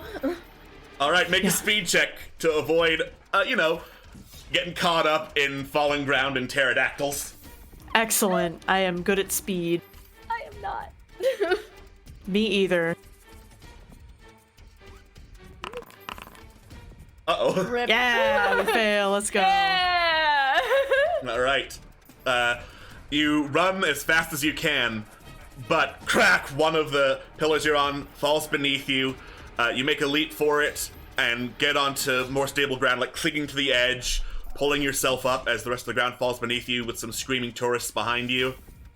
And as you start pulling yourself up, what should be right at the edge but a pterodactyl staring down at you, screeching? Oh, good. Hey, Ari, it's so good to see you. It's not good to see you. Rude. Okay, so our way is blocked by pterodactyl. Your way is blocked by pterodactyl. You can climb up, and you have like a second to figure out how to get pterodactyl away or get away from pterodactyl. Did you pick up that bone, Sybil? Yes. Wanna pitch it in that pterodactyl's mouth and get it high on coke too? Yes. Let's go! Make an overdose? Yes. All right. You know, biologically, with my knowledge in biology, I know it's very possible to get pterodactyls high on cocaine too. Sure, go ahead and add your biology score to a strength roll. Mathematically, we can calculate the trajectory of... No, I'm talking about my ass. That's bullshit. Damn it. All right. You fail to get the pterodactyl high. It just flaps out of the way of the bone as it flies towards it. Good enough. That's an opening. Okay, All right. let's go. Yeah, speed check to get away from pterodactyl. Go. Yay. Oh no! Let's fucking go! Let's go! Let's fucking go! Boom! The pterodactyl dives down, clambering onto Rook, and bam, bam! The weight of the bird causes Rook to get crash tackled to the ground. Ooh. It is now going to try and rip and tear at you with its talons. Until it is done. Yeah. So, got a couple options. I'll go ahead and spoil all the dinosaurs engage in close quarters combat. So you got a couple options. There's an armor save to, block the damage. Combat save to try and punch it while it's punching you. And then there's also body save if you want to, endure the blow and get away. Ooh. Honestly, body is probably my best choice here, so I'm gonna try that. All right. We are rolling great today, baby! Okay. But it also fails. 2 failures though. So, bang, bang. It is like slashing across your chest, and you're managing to like hold it off. But that's all you manage to do. It's not causing any real damage, but it definitely has the capacity to. Okay, I'm gonna pull out my trank pistol and shoot it. What trank pistol? You, I have a trank pistol, don't I? Did you smuggle it not- past security? Did you manage to sneak it past security? Yeah. I wanted to. I feel I've implied that I could, but if you say no, All I right. won't. Well, I'll have it be retroactive then. Have it be a speed check for like a sleight of hand to stealth it onto a part of your person that wouldn't get checked by security. Yeah. Let's see here. I wanna believe. Hey! Let's go! Let's go! Congratulations! You held on to a trank pistol. Woo! All right. Alright. So that is combat to fire a trank pistol at a pterodactyl. Okay. Can I argue that I biologically know where to shoot the pterodactyl? You know what? That is super silly, and I love it. Go for it. Can I argue that the pterodactyl is focused on me right now and Sure. won't see it coming? Go for it. Yeah. So do I roll with advantage? With advantage, yes. Yes. All right. Let's do it. Uh-oh. Well, It's I like tried. poke the pterodactyl in the neck with the trank pistol, but the wrong end of it. So it just turns and stares at you. Like, bruh. Bruh.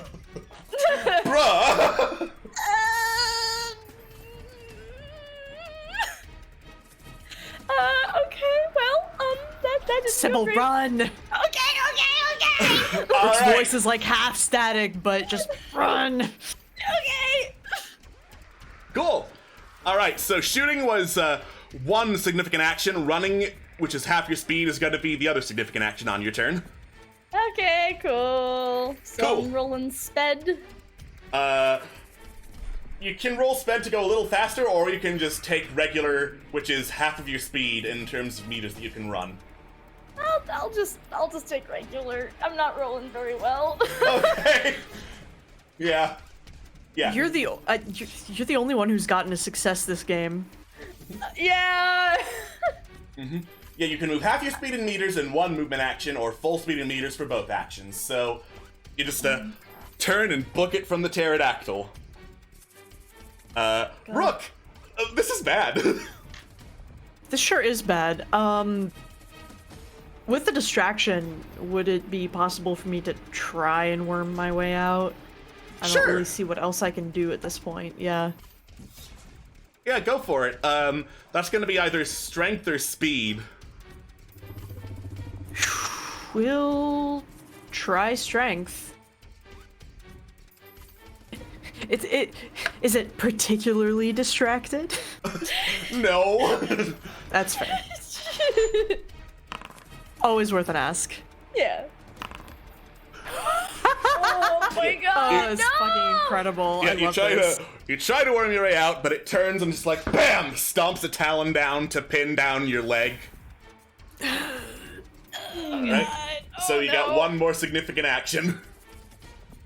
All right, my one more significant action would probably be, well, all my shit got confiscated, unfortunately, so it'd really be like that. You really do be like that sometimes.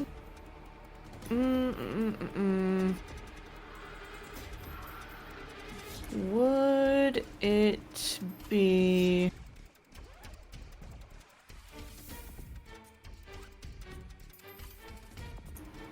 So...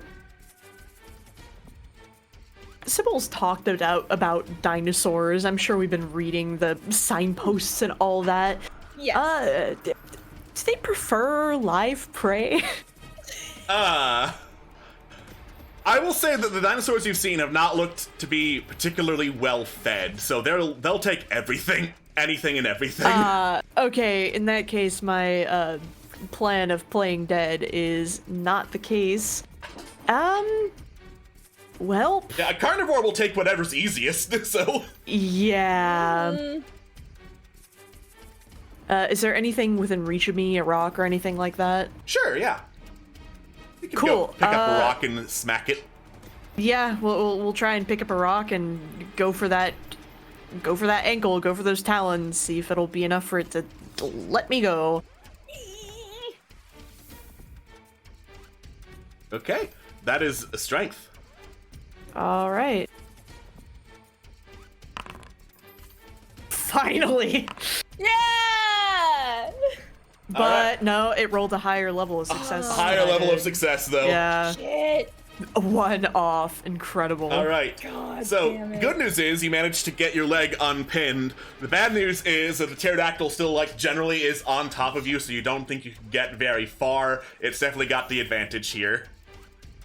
And Makes it's, sense. And it's gonna press that advantage by trying to rip into you. Excellent. All So right. that would be another body check then, yes. Body check to get away, yes.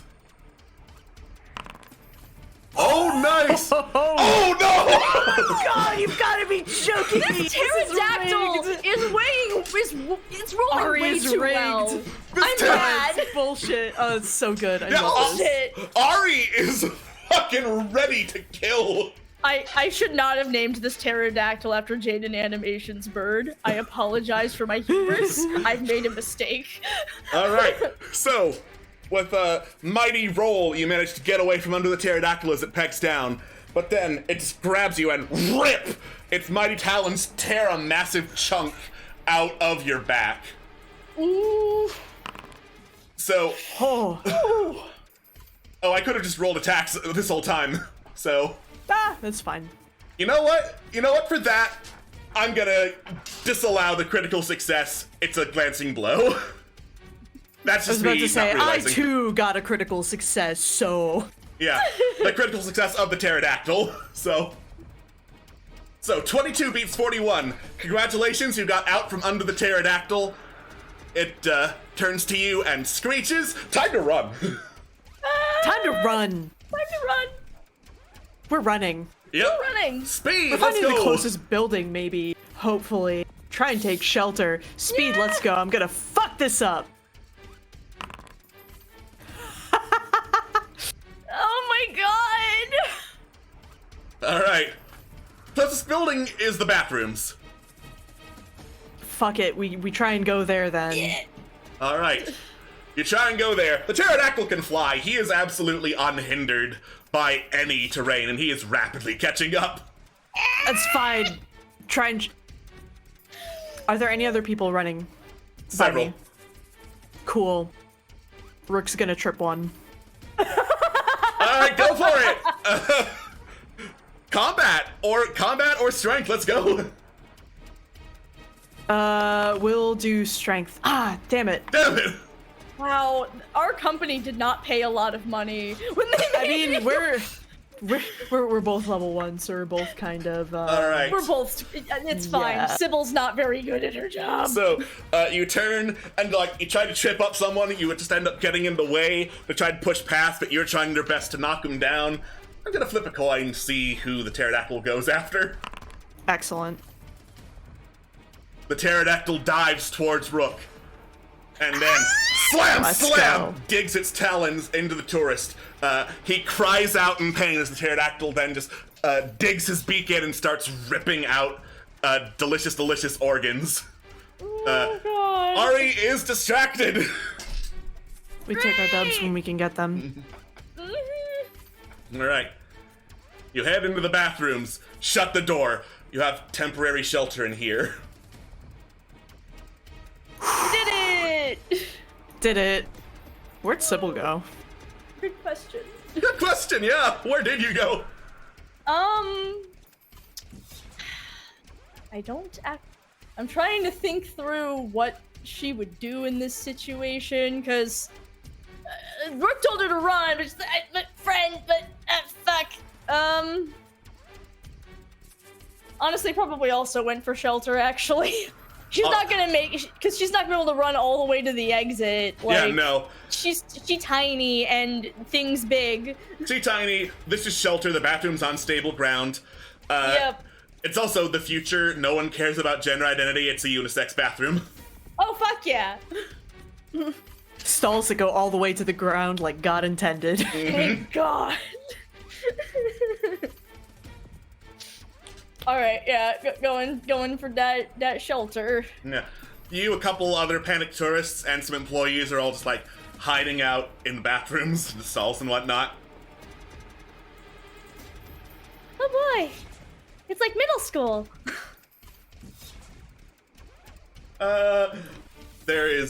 There's a panicked young teenager rapidly flipping through an employee handbook. Okay, everyone, in the event of a creature breakout, please make your way in an orderly fashion back to the parking garage. Excuse me? Please make your way in an orderly fashion back to the parking garage in case of creature breakout.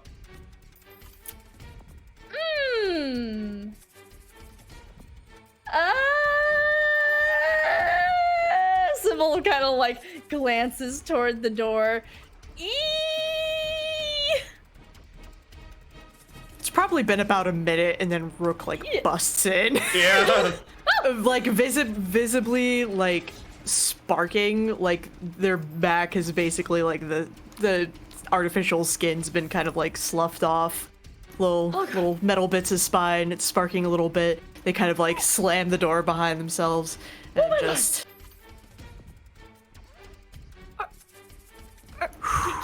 Can you? Okay, it's stupid to ask if you can move. You're clearly moving. Are you okay? Rook just kind of gives a little shrug. Okay. Well, glad that you're here. Guidebook says we should go to the parking lot, but the parking garage, but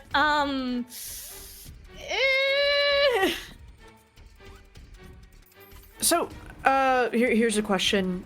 It was just the one pterodactyl that we saw that was escaped at the moment, correct? You saw a couple of pterodactyls. Ari was the one who was after you. Okay, alright. Rook just kind of like does a little head shake. If we go out there, we're going to be picked off. I suggest we wait here until at least the sky's clear somewhat. Yeah, that sounds like a good idea. Let's wait and let's hope they don't find the roof particularly chewy. Don't see why they would. I don't know. It happens in dinosaur movies. They bite the roof off things so they can get to you. That's just a thing. But I think that's supposed to be part of the thrill that they just bite through the roof to get at you. It doesn't make a lot of sense. Like, you'd think they would go for easier prey. You remember rule 1, don't you? No. Don't move. Right. Yes, exactly. All right. So, I did some secret rolling to see if the pterodactyls would attack the bathroom. Excellent.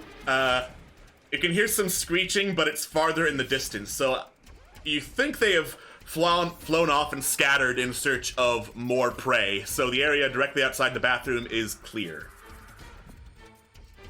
Okay. Gave it a minute. You wanna try for that parking garage? It's a hell of a run. Yeah. That's true, but This place isn't designed very well. No, it is not. Should be a loop. It should be a loop, but no, it's just sort of a straight little jog all the way back and then a jog to the front. Doesn't make a lot of sense. Rook kind of like turns their head, but it's sort of in this like inhumanly fast way, and they like lock eyes with the teenage employee. Are there employee exits and entrances? Sorry, say again? Are there employee entrances and exits? Backstage areas? Closest thing to that would be the control center. How far away? Do you guys have a map? Yes.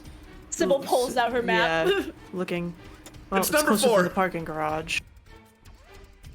Yep, that's closer than the parking garage. Okay, Okay. we'll try for that then. All right. You head out of the bathrooms. All right. Which route are you taking towards the control center?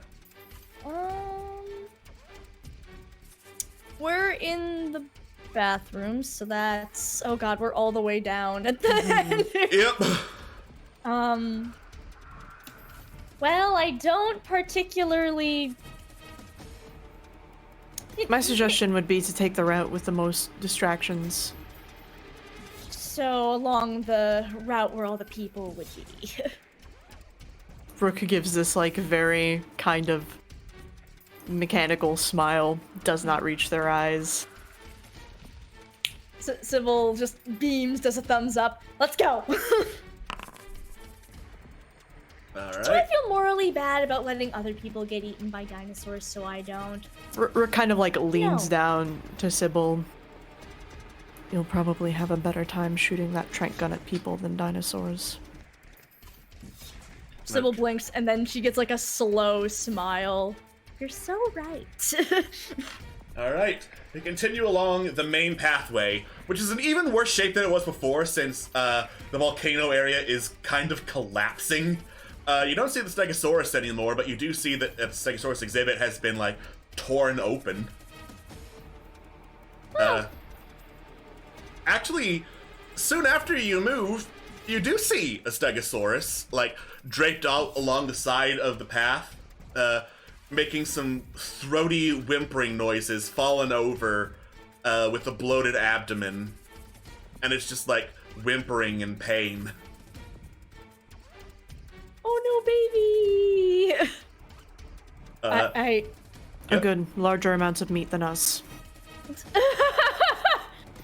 The Stegosaurus looks towards you with, like, milky white eyes that, like, wince in pain every couple of seconds.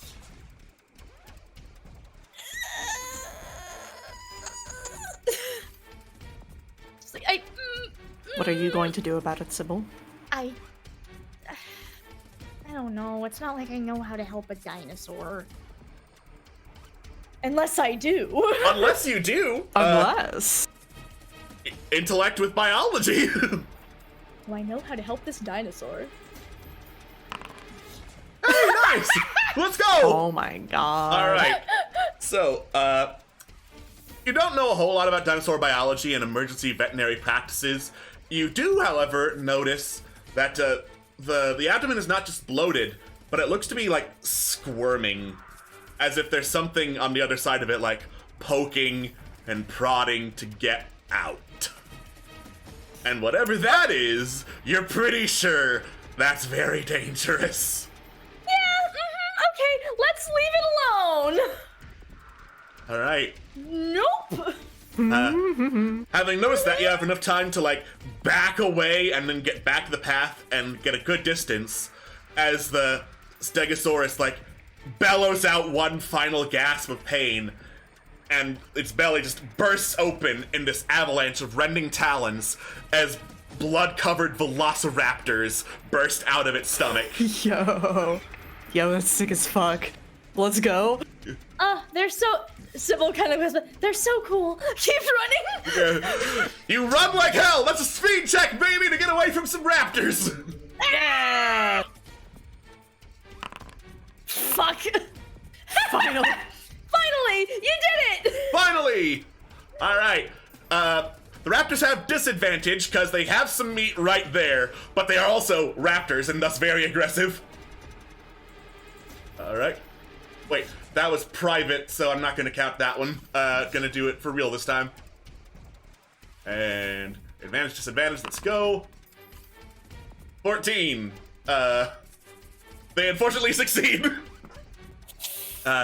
So while like 6 of the raptors stay to like chow down on what remains of their fresh kill of the Stegosaurus, the others see fleeing tourists and screaming guides, and their predator instinct catches in and they run in pursuit. There's one velociraptor on each of you. Basically, 4 others are going after the tourists. Okay. Well, You're not taken by surprise, though, so you go first against them. cool. Well, I got that trank pistol, so I guess I'm gonna try to use it. So I think that's combat again? Yep.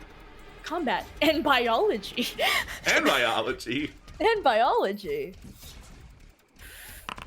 Damn it! Fuck! Oh Fuck. All right. You try to load up the trank pistol while running. It goes off prematurely. Thunk! It hits you in the arm. no! Ah! Fuck! We hate to see that. We hate to see that. We really hate to see that. I was just gonna run, All right, so but Sybil is my crew. that's a body save with advantage.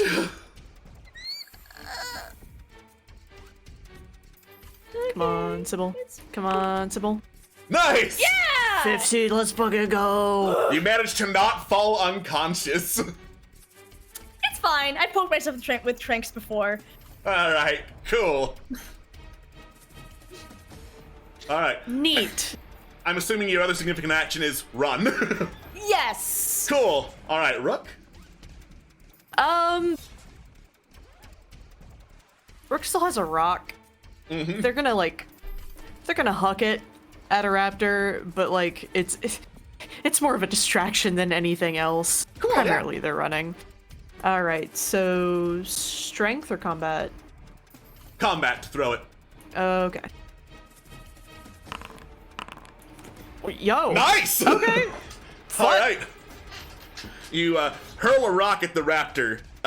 It's not doing significant damage, but it does like bonk at the raptor. Be like, whoa, whoa, watch out!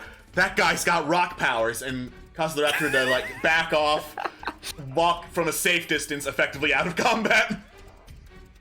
This bitch ain't worth it. There are other tourists. Yep. Fuck that. The other raptors like leap onto the tourists in a swarm of claws and teeth. One of them's going for Sybil. Great. I hate that. Sybil's BRBing though, so Yeah, she is at the moment. Oh, fuck. Well, in that case, I will consider what I have to deal with, which is not much. Maybe I should have attempted to smuggle something in here. But it was just gonna be a fun vacation. It was a fun Possibly could have vacation. gone wrong. Okay. Come on down to Dino Park. We'll have a few laughs. Exactly. Have a good time. Yeah, shit.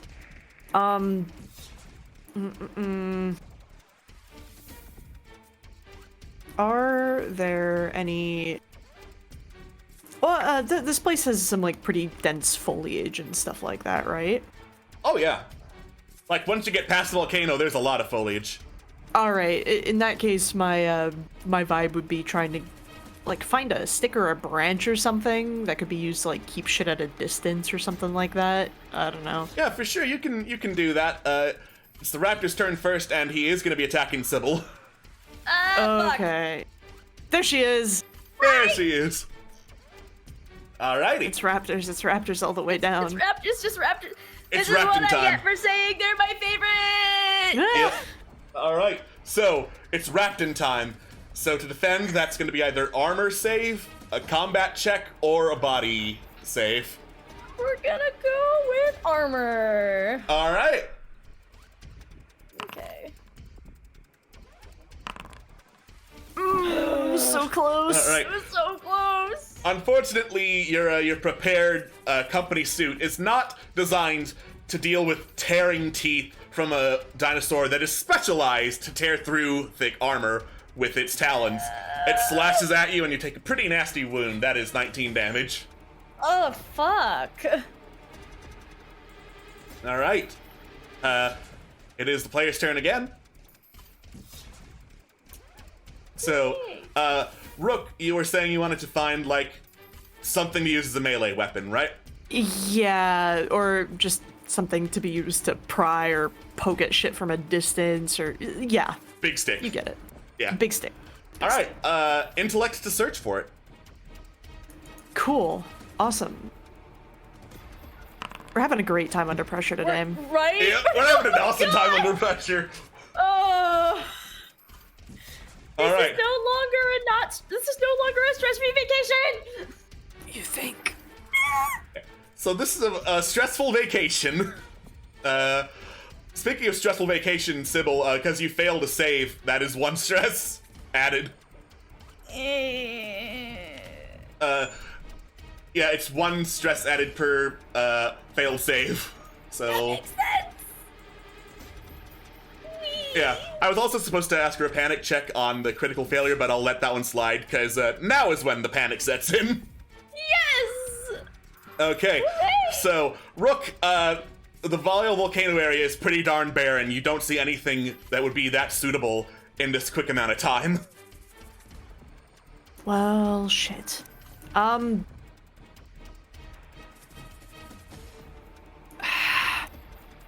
They going in hand to hand is not going to help Sybil at all, unfortunately. So I think that there are there any, I guess, bodies or anything like that?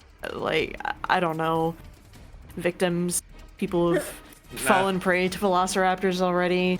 Yeah, a couple of the group is falling to the raptors, and some of the raptors are eating them. Okay, well, if they're in the process of being eaten, then I won't fuck with that in particular. But, shit. The only thing I can think of is to maybe try and get it off of Sybil, because at least between the two of us, being larger than it, fuck. Gonna try and get it off Sybil then. It's my second major action. All right, that's strength. Yeah, didn't think so. Nope. It is still firmly hanging on to Sybil, trying to claw into some real juicy bits. Jesus. I don't like it. All right, Sybil. Okay. Well, God. Thing is, my combat score is still higher than my strength is, so it's actually still better for me to try to use the fucking train gun, I think. Excellent. Let's go. I know where to shoot this thing when it's within point blank range. Am I enough of a distraction? Remember the basics of CQC. Gun. Let's go. Gun. Let's fucking go. Yeah. Is Rook enough of a distraction? Sure. Let's go. I want to believe. Try and body check a raptor. What? Oh my Are god. you joking me? Oh, it's incredible. Oh my god. No, the trank shot goes wide, point blank range somehow. Jesus fuck. Yeah. Oh boy, delicious lady meat. Let's go. Oh, goody. Goody. I have to roll armor, right? Yes. Do I get to do it? Oh no! All right. So that is 1 stress. That is Great. 28 damage. Okay, that puts my health down to 0. So I All think right. that gets rid of one of the hits, right? That's one hit down. Great. As it is tearing off some pretty sizable chunks of Sybil Cordova. And Sybil, what is your current stress level at? 6. Okay, cool. Roll 2d10. Try not to go over 6. Okay. Cool. Or try to go over 6, actually. Oh no. Oh, how dare! No, that Oh was wait, that's 1d1 1d10 plus 2. Oh, I'm a dummy. Yeah. Yeah. Okay. Sorry, I am less familiar with all this good. thing. 5-2. All right. It's a 7. Do I need to roll the first d10 because I did 1d10 plus 2? Yes. Okay. Sorry. Let's go. Hey! Amazingly, you don't panic as the raptor tears a chunk out of you and is like, this is delicious meat, and hops off to go chow down on its delicious Sybil meat. Well,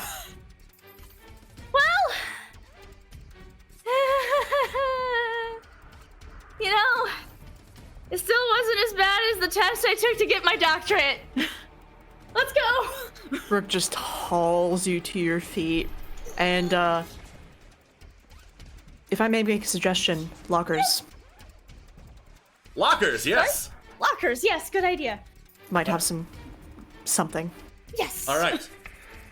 So several of the lockers have been busted open. Now, so you don't need to unlock them.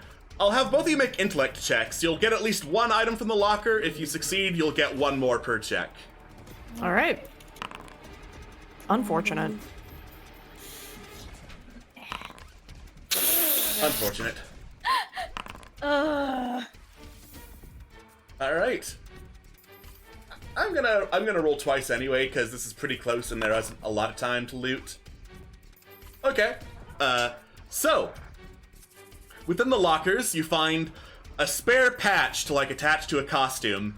The patch reads DNR. Dinos are radical. And there's also a pink and purple Dino Dex identification scanner with half of the dinos filled in.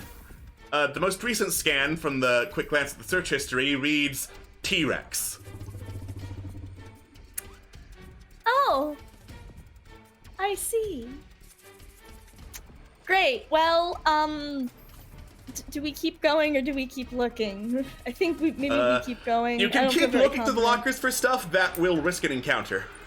Yeah, I think we keep going. Yeah, I think we keep going. We kind of cut a bit of a corner to get to the lockers, and we're going for the 4, so Yeah. Rook will grab the Dino Dex. It'll be at least something to throw at things. All right. Cool. Great. All right. You run towards the Frosty Fjord area. All of the cold weather gear racks with the parkas on them are empty. So now you're heading into sub 20-degree weather without protection. Oh my god. Do I have a jacket or something extra I can give Sybil? Sure. Thanks. Not that it helps too much, I'm sure, but it's something. Yeah. I'll just try and move quickly. Yep. All right. You and the rest of the group head carefully through the poor visibility snowstorms towards the Frosty Fjord Control Center. Well, that's boring. I already did that one. Oh, I did do that one. All right. Ooh. So, you look up towards the Frosty Fjord Trail. It looks like you can see the control center off in the distance and the trail leading up to it. And then there is this sudden deep bassy noise of something powering down and a chung chung as the station that Dinoplex is on, the rotation of the ring station jerks to a halt. Oh, fuck. And then you start floating in the air. The artificial gravity has turned off. Oh my god. They're looking around if there's anything to grab to stop us from floating into fucking space.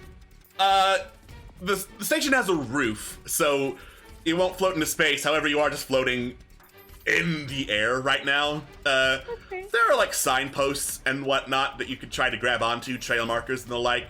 That's a strength check. Great. Yeah. Wow. Snap! Such is life. The signposts break off in your arms. I can't believe I failed a strength check. Who could have seen this coming? Wow, imagine. Nah. You've done zero-G walks before, right, Sybil? Yeah, I've done them before, so we can, it's fine. All right. It's like swimming. You It is keep like your swimming. momentum. It's a speed check to try and get anywhere fast, in 0G. All right. Sure. Oh my god. Such Oh is my life. god. Mothership hates you is the lesson you should learn. Exactly. I just so you know it's similar to the rules of Call of Cthulhu. So you know, same general. You're rolling to get below a number in hundreds. So I was like, you know, by Call of Cthulhu logic, we should succeed occasionally. We have pretty low numbers, but we should still succeed occasionally. I was wrong. Yeah, no. Mothership is mean. Jesus. You do not manage to go places fast, unfortunately. But do we manage to go places? You do manage to go places. You can still move in a direction, and technically speaking, it's safer than going along the path of death because you're not on the path, you're above it. And hey, dinosaurs probably also can't move very well in Yeah. 0G. And you hear a familiar echoing call somewhere behind you of oh, oh, oh. You turn around, the raptor pack is behind you, swimming in 0G towards you and the tourists. Damn it, they're so cool even when they're floating in midair. God fucking damn it! Neat. Yeah, I think I want to shove my dino decks in the face of a tourist and to basically attempt to stun them and leave them behind. And head for the control area. Cool. Strength and or combat to knock out a tourist. Cool. Maybe this is easier than trying to do so with a dinosaur. I guess we'll find I out. wanna believe. Yeah, such is life. Hey, if the tourist fails too. I'm not rolling for the tourist. Their stats are ass, but you know what? For funsies, I'll do it. Target number 20. Oh my god! He failed worse! He fell worse! Just scuffle, flailing limb. Scuffle flailing. Yeah. It's not a clean hit, but you just bonk and try to knock him out and eventually just push the tourist. And he goes floating without anything to stop his momentum towards the raptors, who just wait with open mouths and start chowing down. You've never seen a man get eaten in 0 gravity, but you have now.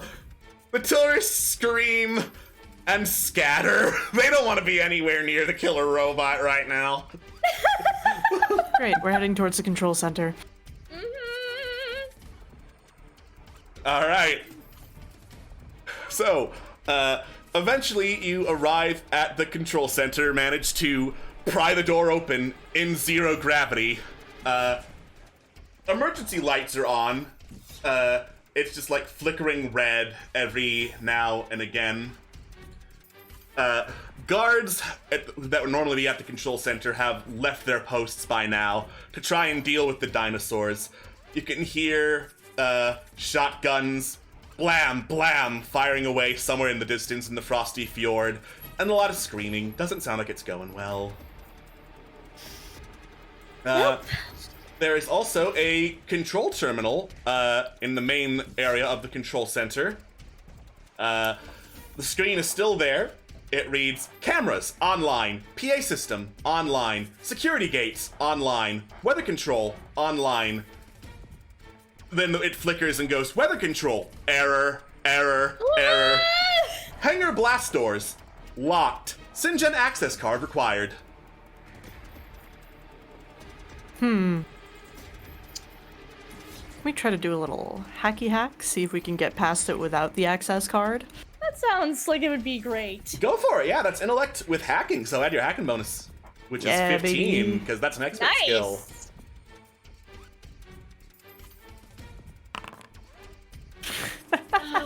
Wait, that didn't add my That didn't 15. add the mod, what? So that would be a 56, so that would make it a success, yeah? Yeah, let's go. Yeah. All right. You sit down, clack, clack, clack. You type in some passwords, rapid fire as an android. There's a pop-up of an overweight man waving your finger going, you didn't say the magic word. You close the pop-up and keep going, and that is what activates hangar blast doors. open. Just gotta get there. Yeah. Is there anything on the terminal about the gravity control? Gravity control error.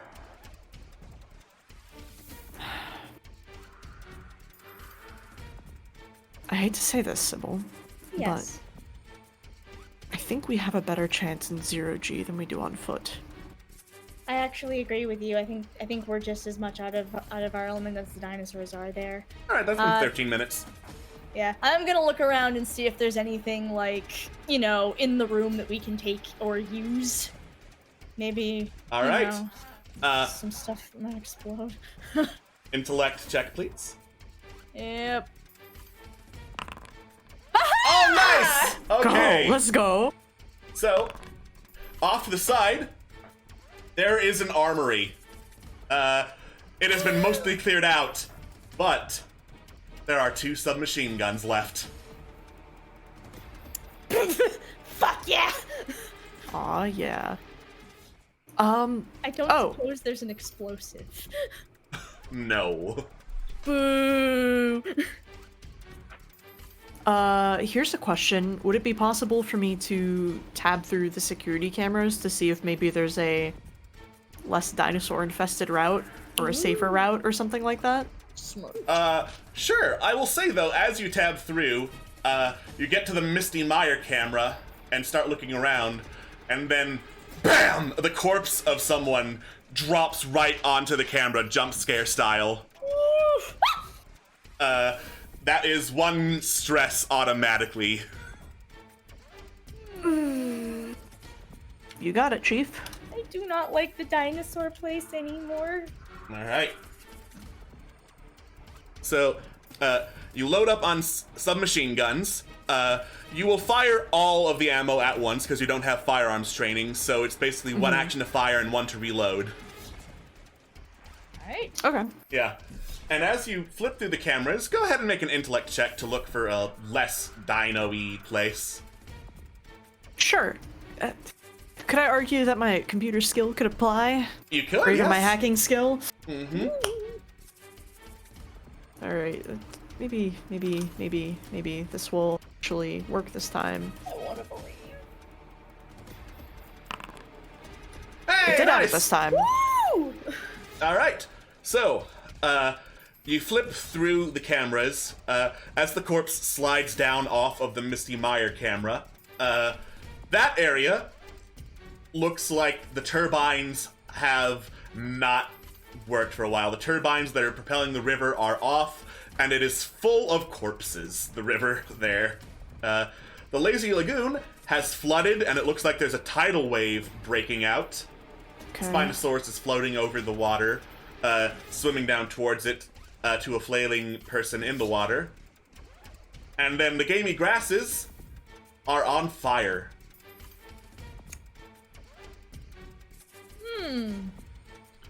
Alright, that's been about 13 minutes, which I rolled earlier. So, there is a sound. You can feel some movement of the ring-shaped disc again, and BAM! BAM! You fall to the ground. Gravity's back on.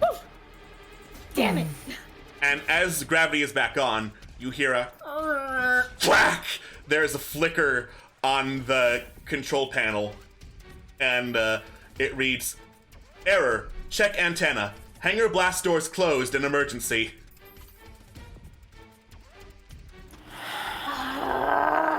Can I find where the antenna is? Antenna is likely outside, very close to the control center. Okay. I mean, I can go check for the thing. I will go look. Okay, I need Alright. to mend Yes. this. Yes. Cool. Yep, I will go look.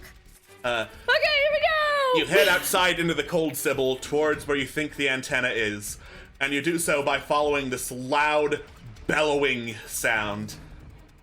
You approach it, and you see, like, headbutting a toppled-over radio antenna that is the control center's main, source to send out the commands, is a woolly mammoth. Oh man. God. Why are you attacking this thing, buddy? You're a Fuck you, herbivore. buddy. You don't need to do this. And it just rams the antenna again.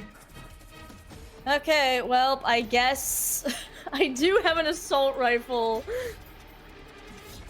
But dare I use the trank gun again? Dare I see? No, I'm just gonna shoot the woolly mammoth. With his SMG? Okay. Yes. Alright. Combat. Pew pew. With biology, I know where to shoot it with. Biology will not apply to bullets. Actually, in that case, maybe I'll stick with the trank. I'm more likely to hit. I'll try with the trank first. We'll see what happens. Okay. Okay. 3, 2, 1, go! Fuck! Ah. Yeah, sounds about right. Yeah. Alright. You fire, the shot goes wild, blowing away in the wind, but it's loud enough that the woolly mammoth looks up, sees you, bellows angrily at you. Okay, well, maybe it's been distracted from the antenna. I run. You run closer to the antenna. No, I run away from the antenna. Away from the antenna. Alright. Because, you know, it stopped, he stopped hitting the antenna. You back off from the antenna. The woolly mammoth, tracks you with its eyes. Takes like 1 step closer, 2 step closer. Doesn't look like it's in hot pursuit, but it's like, yeah, what? What are you gonna do, huh? What are you gonna do? Not much. I sure hope my friend has got the antenna thing going. I run back. Was stopping the woolly mammoth enough to get a command through to the blast doors again? I should clarify, the antenna is bent from the woolly mammoth's attack. It needs mechanical repair. Oh. I can't do that. Well, neither can I, but we're gonna have to figure something out. Yep. Well. Here's a question. Would like blast doors or, you know, like ship or dock bay doors, would they have some sort of local control that we could access potentially? Not that you're aware of. Fuck. I mean, I can, you know, do my best with the antenna. Biology will help me with this antenna. Biology will help me with the antenna. If I use my superior mathematical skills to calculate how best to lever and fulcrum this bitch back into place. Alright. Now that being said, the mammoth is not attacking, because you did miss it and you backed away, so the mammoth is like, okay, I'm gonna intimidate you to go away, so that's its turn. Okay, God, I'm sitting here trying to think through what to do. I can come out to check on what's going on and then maybe try to lead it away or something like that. Sybil maybe ducks her head back in, like, or can she even do that? That's the real question. I'll let you explain the situation for the sake of Yeah. time. Hey, mammoth. He's very interested in the antenna. Antenna's bent. Someone needs to distract one of us needs to distract the mammoth, and the other one needs to try to fix the antenna. Great, let's go. Yep. Submachine gun one hand. Right. Pick up a submachine Cool. gun and head up towards the mammoth, who's turned back to the antenna. Bang! Bang! That'll show it. Oh my god. So, unless I can use either mathematics or computers, which I don't think I could do if this is a mechanical thing, we have about an equal chance of fixing this. Yeah? I think so. Like I have chemistry, biology, first aid, and explosives. Okay. Yeah, I think we have about equal chance of doing this. I have a slightly higher combat skill, so Yeah. I'm gonna, by slightly, I mean by like 3 fucking points. I mean, I have like 2 more points in intellect, so. Yeah, so, Fuck it. Fuck it. We ball. Rook is gonna try to distract and lead this mammoth away while Sybil hopefully maybe rights the antenna. Let's go. Alrighty. I'm assuming you plan to shoot to distract it. Yes, sir. Sure do. Alright. That is combat, baby. Combat. Let me see if this works. Oh my god. It does work. Incredible. Oh, that's so fucking good. Alright. The gun jams.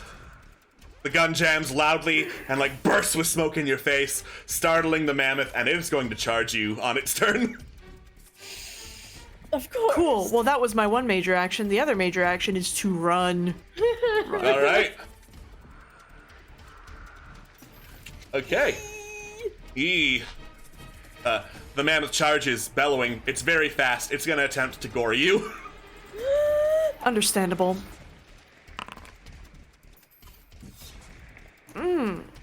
I mean, I guess I could try to roll a body check. You could try. Yeah. I sure could try. Oh no. Wham! You are impaled on a woolly mammoth tusk. Oh fuck. It does 90 damage. Yeah, that's just deletes me. Wham! You are deleted. You are thrashed and shaken about. That is one hit down. And as you're tossed off, roll me a stress check. Sure. Did that raise your stress level? Oh yes, yes it did. Oh, very nice. Okay. Somehow, you're perfectly unstressed about this whole thing.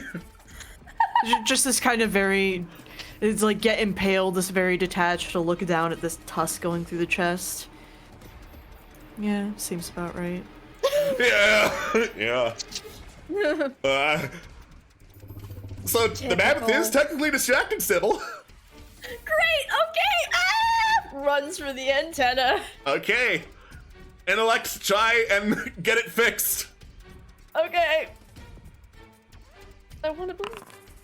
Oh my god! Let's fucking go! Alright. You tie some spare rope and a hook around the antenna, and then just like dive off of it, the gravitational force coming back being enough to bend it back into place. And it starts broadcasting again. Fixed. Let's go. Oh God. Fixed. Let's go. Turns, sees that Rook has been gored. Oh fuck.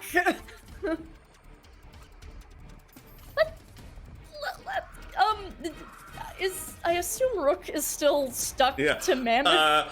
Because one hit was down, that is basically like the round 2 breather you get in a fighting game. So Rook's been tossed off. Looks really bad, but okay.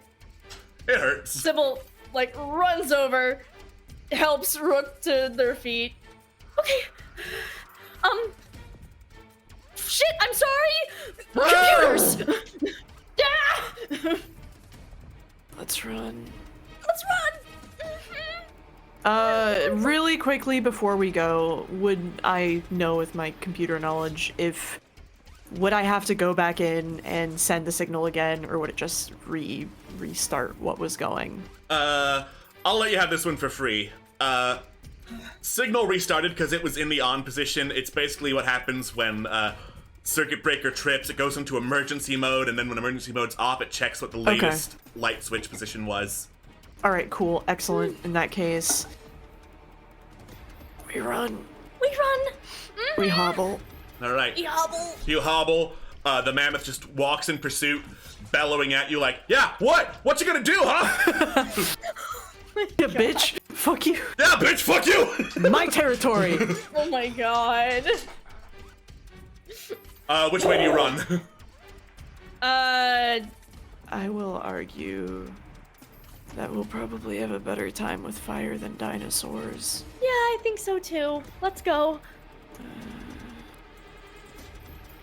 So, around gamey grasses, try to keep away from the T-Rex, Titanoboa, Spinosaurus, infested lagoon.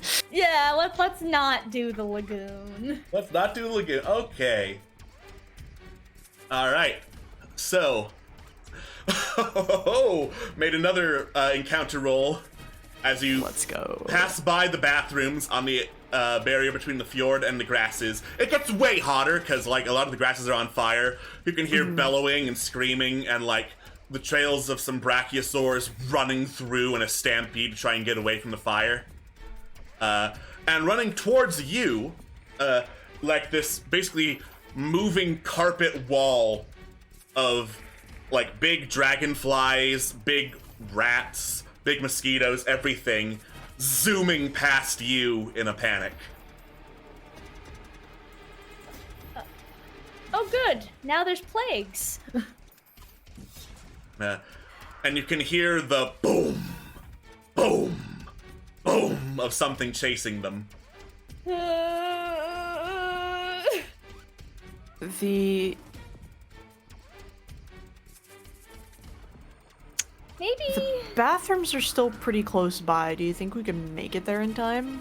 I think so. And if this thing comes, if the big thing comes within like eyesight, we could always freeze and hope for the best. Yeah. All right. Okay. So, on the road, there is some emergency sprinklers going off, so it's dark and rainy as they try to put out fires in a nearby paddock. There's a crash through a nearby one, bits of fence come down, and you get on the road, and you hear and turn, and it's funny you should mention wanting to avoid the T-Rex. Because standing in the road is Ferdinand. Ferdinand, how could you betray me? Rule 1, don't move. Yep, don't move. All right. So the plan is to keep still. Its vision is based on movement. Yep. That's a fear save. Hey, sorry, you have disadvantage. Few saves made in the presence of androids have disadvantage. Oh, cool. Wait, does my own fear save have disadvantage or no? You're not in the presence of an android. Tight. Cool. Excellent. Goody. Oh. Oh no. The T-Rex, boom, moves towards you as you keep still, holding your breath. It leans down. Sniff. Sniff. You know, you always heard that a T-Rex's vision was based on movement. What about its sense of smell? Do you think that's based on movement too? It's raining. There's fire. It's raining and there's fire. It's raining and there's fire. Disadvantage. Oh my god!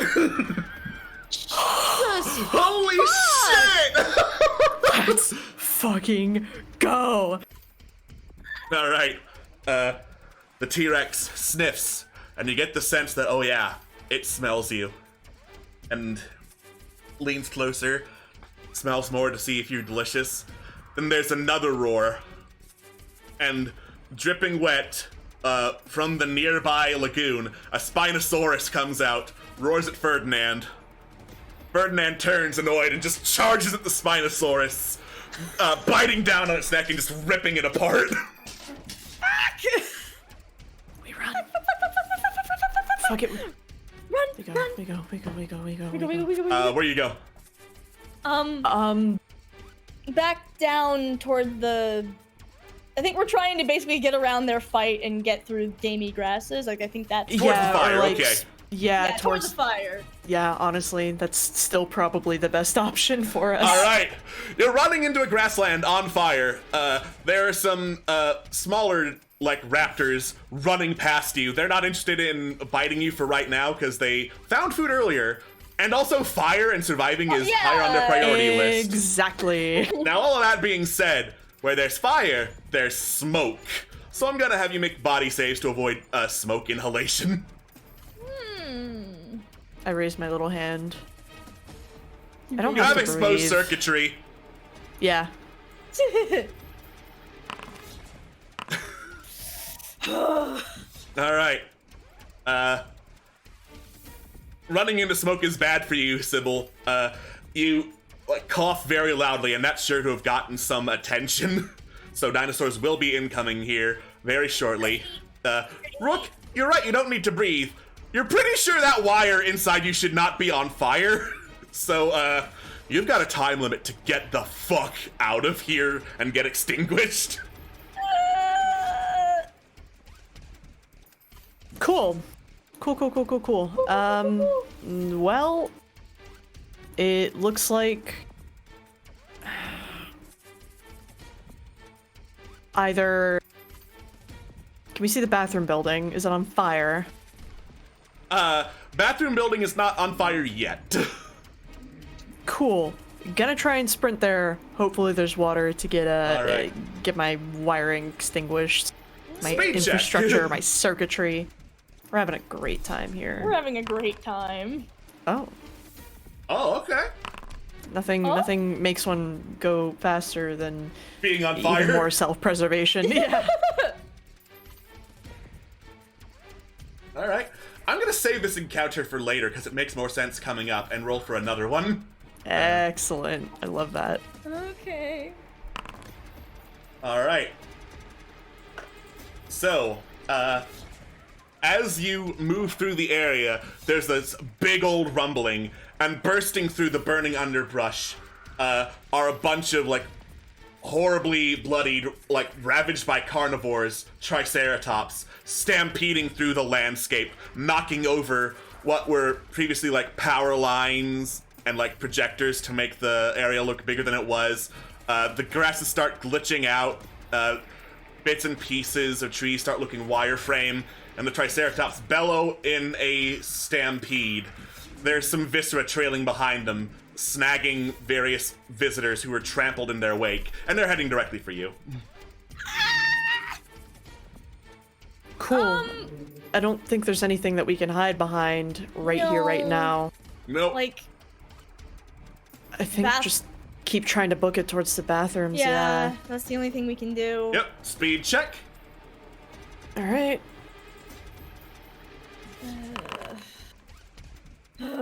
No. Okay. Keep going. Rook, you are booking it as fast as an android possibly can to get to a source of water and get not destroyed. Sybil, you trip and are directly in the path of some Triceratops. Fuck. Dodge and weave. All right. Try and jump on one. You can certainly try. That would be like a speed check or a body save to try and get on top of a Triceratops as it's charging for you. I mean, that is actually... That or being trampled by a bunch of them. Yeah. I don't know. Basically, I could either jump on one, pull out my tranquilizer gun, which has not helped even once over the course of this adventure. Not once. But it is technically a 36 versus a 33. So... Fastest trank shot in the West. Yeah. Fastest trank shot in the West. All right. Ah! Nice. Fuck! It's higher. Damn it! All right. So, you hit the Triceratops directly with the trank gun. It bellows in surprise and stops its charge, but inertia is not enough to stop an on-fire, bleeding Triceratops from sliding into you. Its bolt crashes into you and it deals 30 damage. Cool, awesome, Neato. Down to 15, maybe. Neato. Goody. All right. It's my turn to be gored. Yay! Yay! Sybil, you might want to get the fuck out of there. Yep. Gonna try to get to the bathrooms. All right. Speed check, please. All right. Triceratops are moving in a different direction, so I'm gonna have them do this with disadvantage. They have failed! Congratulations! You limp out of the way of the stampede, watching it pass by, trampling some more unfortunates trying to get through fire. Get into the bathroom, slam the door behind you. Rook looks up. They have like both hands deep inside their chest. Like one is holding like a wire out. There's like a rag or like a paper towel of water. They kind of like look up. One of their hands shakes just a little bit. They're no longer on fire, but putting water on exposed circuitry also probably not good. So you should really get the fuck out while you can. Yeah, gotta put it out somehow. But let's fucking go. Let's fucking go. All right. Having taken some shelter in the bathrooms, you get back onto the main road that leads to the parking garage, joining up with the crowd of people behind you. And as you do so, the old lady from before who was running the security exit looks in your direction, looks panicked, slams a button, and the security gate closes in front of you. Oh my god. A surging pack of tourists is behind you, trying to push through. I'm going to need a body save, or you will be immobilized in the throng. Okay. Hell yeah. Hell yeah, let's go! Let's go! Yeah, Rook, you are being trampled by a whole bunch of people right now. It hurts like hell. I'm just gonna roll 2d10 for damage to you real quick. Alright. 6 whole damage as they stomp on you. Wow. Okay. Alright. Sybil, you are, like, being pressed against the gate. You are really small, so you don't have, like, the strength to push back a whole lot of people. And they're all just banging at the gate, trying to climb over to pry it open. And in the distance, you hear, boom, boom. Ooh! Ferdinand, with blood dripping from his bloody maw. The T-Rex is staring at the crowd of people at the security gate, all moving around in a panic, all screaming, trying to get away, and he is just slowly approaching the feast. At least we're closer to the gate. Yep. Can I give Sybil a boost? Sure, yeah. Up and over. First to get me over the gate. Strength check. Alright. Do our best. Alright. You push yourself up and try to hoist up Sybil, but it's really hard on account of there's some distance between you. So you're pushing through. There's a chomp behind you as Ferdinand rips through a whole mouthful of people. You're pretty sure he swallowed one of them whole. Fuck. Nice. He's closer. The security station that the woman was in, it's on the opposite side of the fence. On the opposite side of the fence. It doesn't look like there's any, like, control box or anything like this, like, that could be accessed on the fence side. You have to get to you have to get to the top and, like, short out the power to the fence or get over to the control panel. Oh, shit. If we have to get to that to sort out the power to the fence, is it possible we could shoot that? Because I do still have gun. Like, actual gun, not a trap. Yeah, you can reload your gun and try to shoot at it. It will be with disadvantage since you're in a crowd of people. And, they're gonna be panicking and in the way. Yep. Well, I mean, I can't, unless you can think of a better option. Like, I can't think of anything better. Like, I would throw Sybil over the fence, but we don't have anyone. We're both weak babies. I mean, yeah, because I tried to get to you and it didn't work. Otherwise, really I would be work. like, trying, yeah, shit. There would... The control room is on the, like, complete opposite end. There's no way to enter it from our side, correct? Correct. Okay.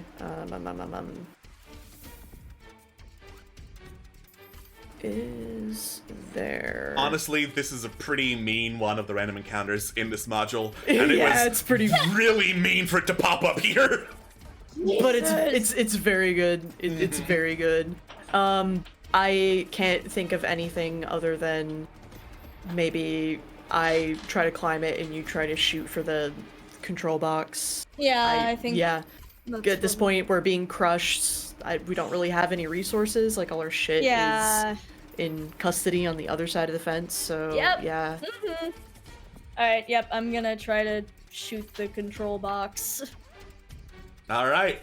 But can I use biology? No. Okay, so that's with disadvantage. With disadvantage. Cool. Wow. Oh. That's Mothership. You just try to reach up your SMG, firing wildly at the power controls up at the top of the fence. You miss. The panicking gets louder. She's got a gun! They scream something about a conspiracy of Dinoplex workers trying to kill us all. Ferdinand is upon you. Do they start running away from the gunshots? No. Yeah, kind of figured. Between a gun and a T-Rex mouth. Can I try and scale the fence myself? Sure. Strength check. Well. Did it not roll? I guess not, huh? Weird. Alright, let me try again. Alright. Congratulations. You managed to leap on top of the fence, digging into it with android hands, and then bam, bam, slowly managed to clamber up towards the top. Ferdinand sees, ooh, someone moving who I don't have to bite, or duck down to bite, rather. So you are in position to either smash the stuff or jump to the opposite side, but first, Ferdinand's hungry. Ferdinand's hungry. I'll roll my Alright. body check and hope for a crit, I guess. Unfortunately, Ferdinand got a higher number of success than I did, so All he right. wins. As you climb and you reach for the top of the fence, the T-Rex lunges in and chomp its massive jaws slam down upon you, dealing tremendous damage. That is way more health than anyone will have at level 1. Oh yeah. Yeah. Alright, so roll a body save to see if you die or if you just go unconscious. Alright, body save 2, let's go. Yeah, no, you were just rent apart in Ferdinand's mouth as he crunch. Yeah, every vital part of the android is severed in one quick bite. And with another, Ferdinand leans back, swallows the hunk of metal. So, if I may ask one final question. Yes. Did Ferdinand happen to take out a chunk of fence while He he was did, at it? yes. Yeah, Ferdinand's pretty big. He, like, put a pretty sizable dent in the fence. Okay, I'm gonna go for the dent in the Fucking fence. go! Alright, that's gonna be either strength or speed to get through the fence. Speed. Let's go, Alright. You clamber and you manage to dive through the fence, past Ferdinand as he roars in triumph and starts eating everyone else. Sybil, Rook just died. I'm gonna need you to make a stress check. Great. So I just hit stress. Just hit stress, yes. Somehow you're not panicking. Alright. Congratulations, Sybil. You have made it past the fence into the hangar. And it is pandemonium in there. The blast doors have been opened up, thanks to your previous stop in the control center. And crowds in there are trying to get to their ships. But also in the hangar are some velociraptors, like leaping on top of ships, leaping on top of fleeing people, biting down. You're pretty sure you can see one of them in one of the cars eating someone. Ships are just taking off and opening fire randomly in a panic. It is mayhem in here. Goody! Awesome! Okay. Well, I mean, all I can really do is, like, run for my space car. Yeah, run for the space car. That's speed. All right. You run through the chaos. Boom! Laser blasts firing above you and around you, and manage to get into the ramp. And as you do, you open the door, and there's a velociraptor in the car looking at you. Yeah, he's got a little keychain wrapped around his neck from another car he had previously raided.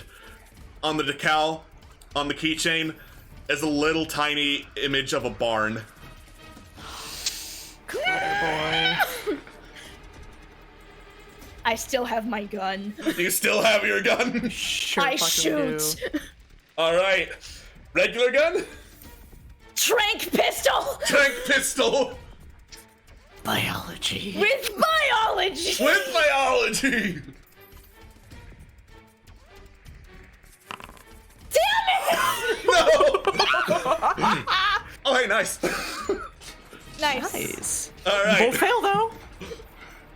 Yeah, We that did is fail. a failure. Trank pistol goes wide once again. You managed to hit one thing, and it was heading directly for you, and it was a big Triceratops. This is an unfortunate day for Sybil Cordova. She's not having a good time. All right.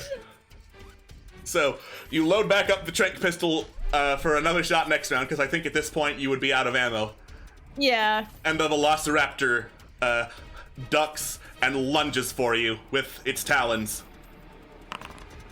Oh, that's a failure? Oh. Oh my god. Yeah. So, as long as you don't crit fail, I think you're fine. Do I have to? I have to hit. all Yes, of you it, still right? do have to roll for it. But why you no go? Why you no roll? Okay, go. All right. Well, it was Well, a crit, I didn't so... crit fail, so You didn't crit fail, so both failures. The Velociraptor, lunges for you. You step to the side. It lands on the ramp behind you, turns to make another attack, but the way is now open. I jump into the space car and slam the door. Bam!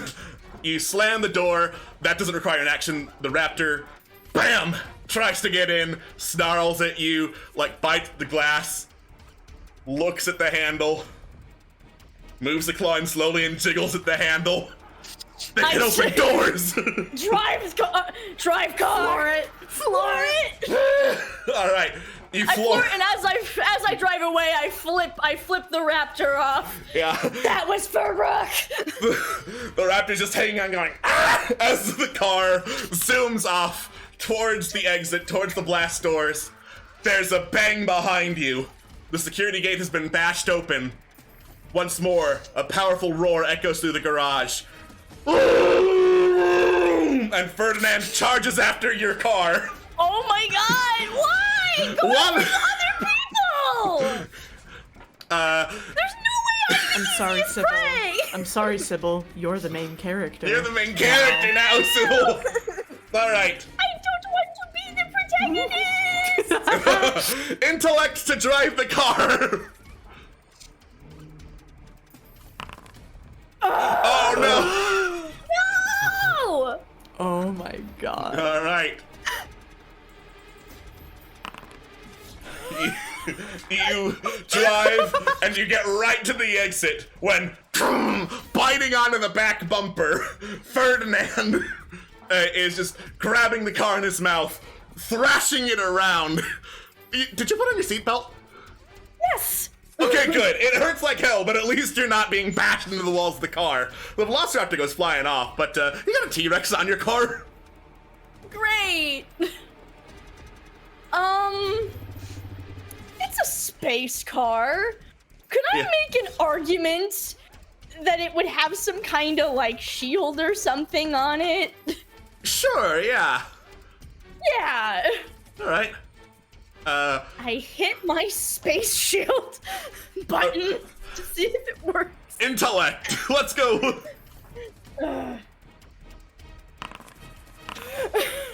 Let's fucking go. Nice. You hit the space shield button. It causes a little electrical jolt that manages to shake Ferdinand off briefly enough, which is enough time for you to floor it and zoom past the blast doors out into the vacuum of space. The raptor from before thinks, oh, I can get her now that Ferdinand's off, and leaps out and immediately just asphyxiates and floats through the vacuum of space. Ferdinand looks after you and roars a triumphant roar. Thank you for visiting Dinoplex. Come back soon!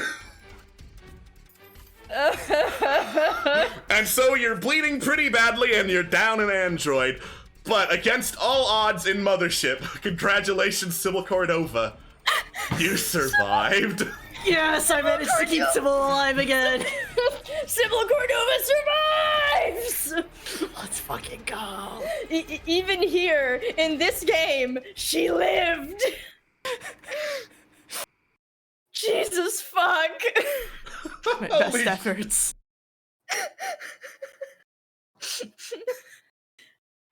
We did it. We did it. Sybil Cordova still has yet to die in any AU. But next week. But next week is Never Going Home, so... God, I don't know if I'll do Never Going Home. Never Going Home makes me really sad. So I might not do it. As much as it sounds like it might be fun, it makes me really sad. We'll see how I feel. Okay, but consider... I got a new idea for a setting for Never Going Home. It was going to be in an Austrian monastery, but this one is in a barn. Are you fucking kidding me, you asshole? Fine, I'll do it for this and for this alone. In the Belgian and/or French countryside. The Belgian and/or French countryside. There's a barn. Fine, I'll do it for the meme. It's very important to me that we see a Sybil Cordova's true weakness. Alex like, God fucking damn it. If Mothership didn't kill Sybil Cordova, Never Going Home will. I'm so excited. So yes, tune in next week for Never Going Home, Eldritch World War I stuff. It's very fun. It's one of my favorite games. It's very nice. I'm excited to play as a player in it. God. Poor Sybil bursts into tears in her space car. My friend is dead and my memories of Dino Land are ruined forever. I'm forever shaken as a person. Oh no, Sybil, you're responsible for the destruction of company property. God, responsible for the destruction of company property, and her only friend died while she lived. The friend was the company property, but yes. double layers of things that are bad for Sybil Cordova. Hey, if you're lucky, hopefully Rook's backup wasn't too old. Yeah, hopefully. Maybe they'll remember you. Maybe. Yeah, maybe they'll remember me. I hope. Probably not. Oh God, it's fine. I choose to believe that for this entire adventure, Sybil was in fact dressed as Ellie from Jurassic Park the entire time. Just the whole time. Yes. Let's go. Just full 90s outfit, but it's space. Yeah, it's got some extra straps on it. Thematic. So it's space. it's space. It's got so many pockets. It's good for adventure. It's good for adventuring. I'm so surprised. I thought for sure this was it. She was finally gonna. It was almost time. It was almost time. No. She lived. Yes. Thank you, Atmos, for once again keeping Sybil Cordova alive. My fucking sub-quest every week. My side quest. Your side quest to make sure Sybil Cordova doesn't die. It's like the quest pops up and it's like, objective, survive, then like a Bethesda RPG, optional in parentheses, keep Sybil alive. Optional. Alive. Make sure she doesn't die. God. Well, it was a very fun module.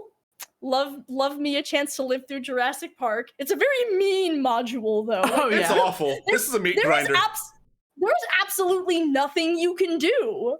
There are just no options. To be fair, we are only 2 players, and That's most true. modules are written for more than 2 players, but also like all Mothership modules are gnarly. Yeah. So Mothership's combat system is designed to make you die. yeah. I'm just looking at all of my shit like, sure would be nice if I had any of this. Seems like this would be really useful. Yeah. It was, by the way, the correct choice to go through the fire instead of the water, because you want to know what the Megalodon's combat score was? Oh Yes. God, what is it? 90. Oh, fuck. Oh, Of course it is. yeah, no. Fire make dinosaurs run away, maybe. Definitely Mhm. fire. Fire terrible, but also fire terrible for everyone. Oh yeah, no, fire was objectively the correct option. I'm just looking at this. It's just such a poorly designed park. It really is. It's awful. It's Yeah. I'm like, It's awful. Like, This module's great. I highly recommend you pick it up. It's like $3 on Drive-Thru RPG.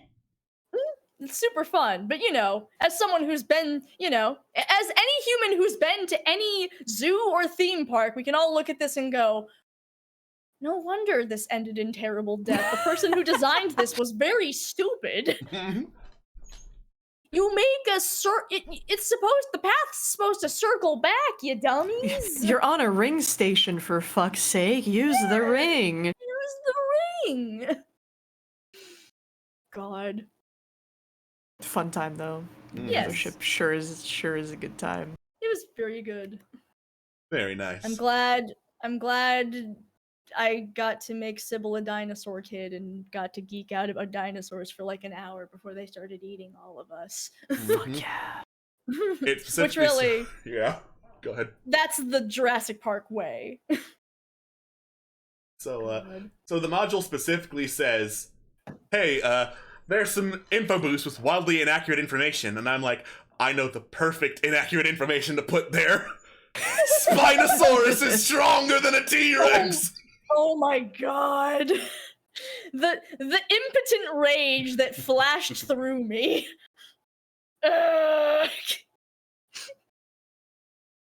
Sybil runs away from Ferdinand like, I rooted for you and this is how you betray me. Well, Ferdinand did win against the Spinosaurus in the That's end. right, Ferdinand did win against the Spinosaurus. Easily, yeah. God. I love that this module includes the ability to name the dinosaurs. That's very good. Delightful. Mm-hmm. Here I was, just underlining Tony the T-Rex, and I'm like, maybe his name's Tony. No, it's Ferdinand. No, it's Ferdinand. Tony the T-Rex lost all his dinosaur friends. Can you help us find them? I thought 12 dinosaurs for a free sticker pack. We didn't get to 12 dinosaurs. We don't get stickers. You don't get stickers! stickers! So for a fun fact, if you pick up the module, count how many dinosaur spotting places there are. Because fuck you. Capitalism in space. God. Every time Sybil went to this theme park, a small part of her is like, maybe I'll get all the stickers. Even after she got her fucking doctorate, a small part of her is like, one day I'll find that number 12 spot on the map. I want to believe. It's the secret spot. Yes. It's convinced one of these days she's gonna find the secret 12th dinosaur. Amazing. Good for the dinosaurs, though. They seemed like they were having a pretty bad time. So honestly, you know what? Good for them. I hope they ate all those kids. Fuck them. Fuck them kids. Fuck them kids. Fuck them kids. Yeah, this was fun. This is fun. Yeah, thank you. Yeah. Thank you for joining me. Thank you in the audience for watching. We'll see you all next week for Never Going Home.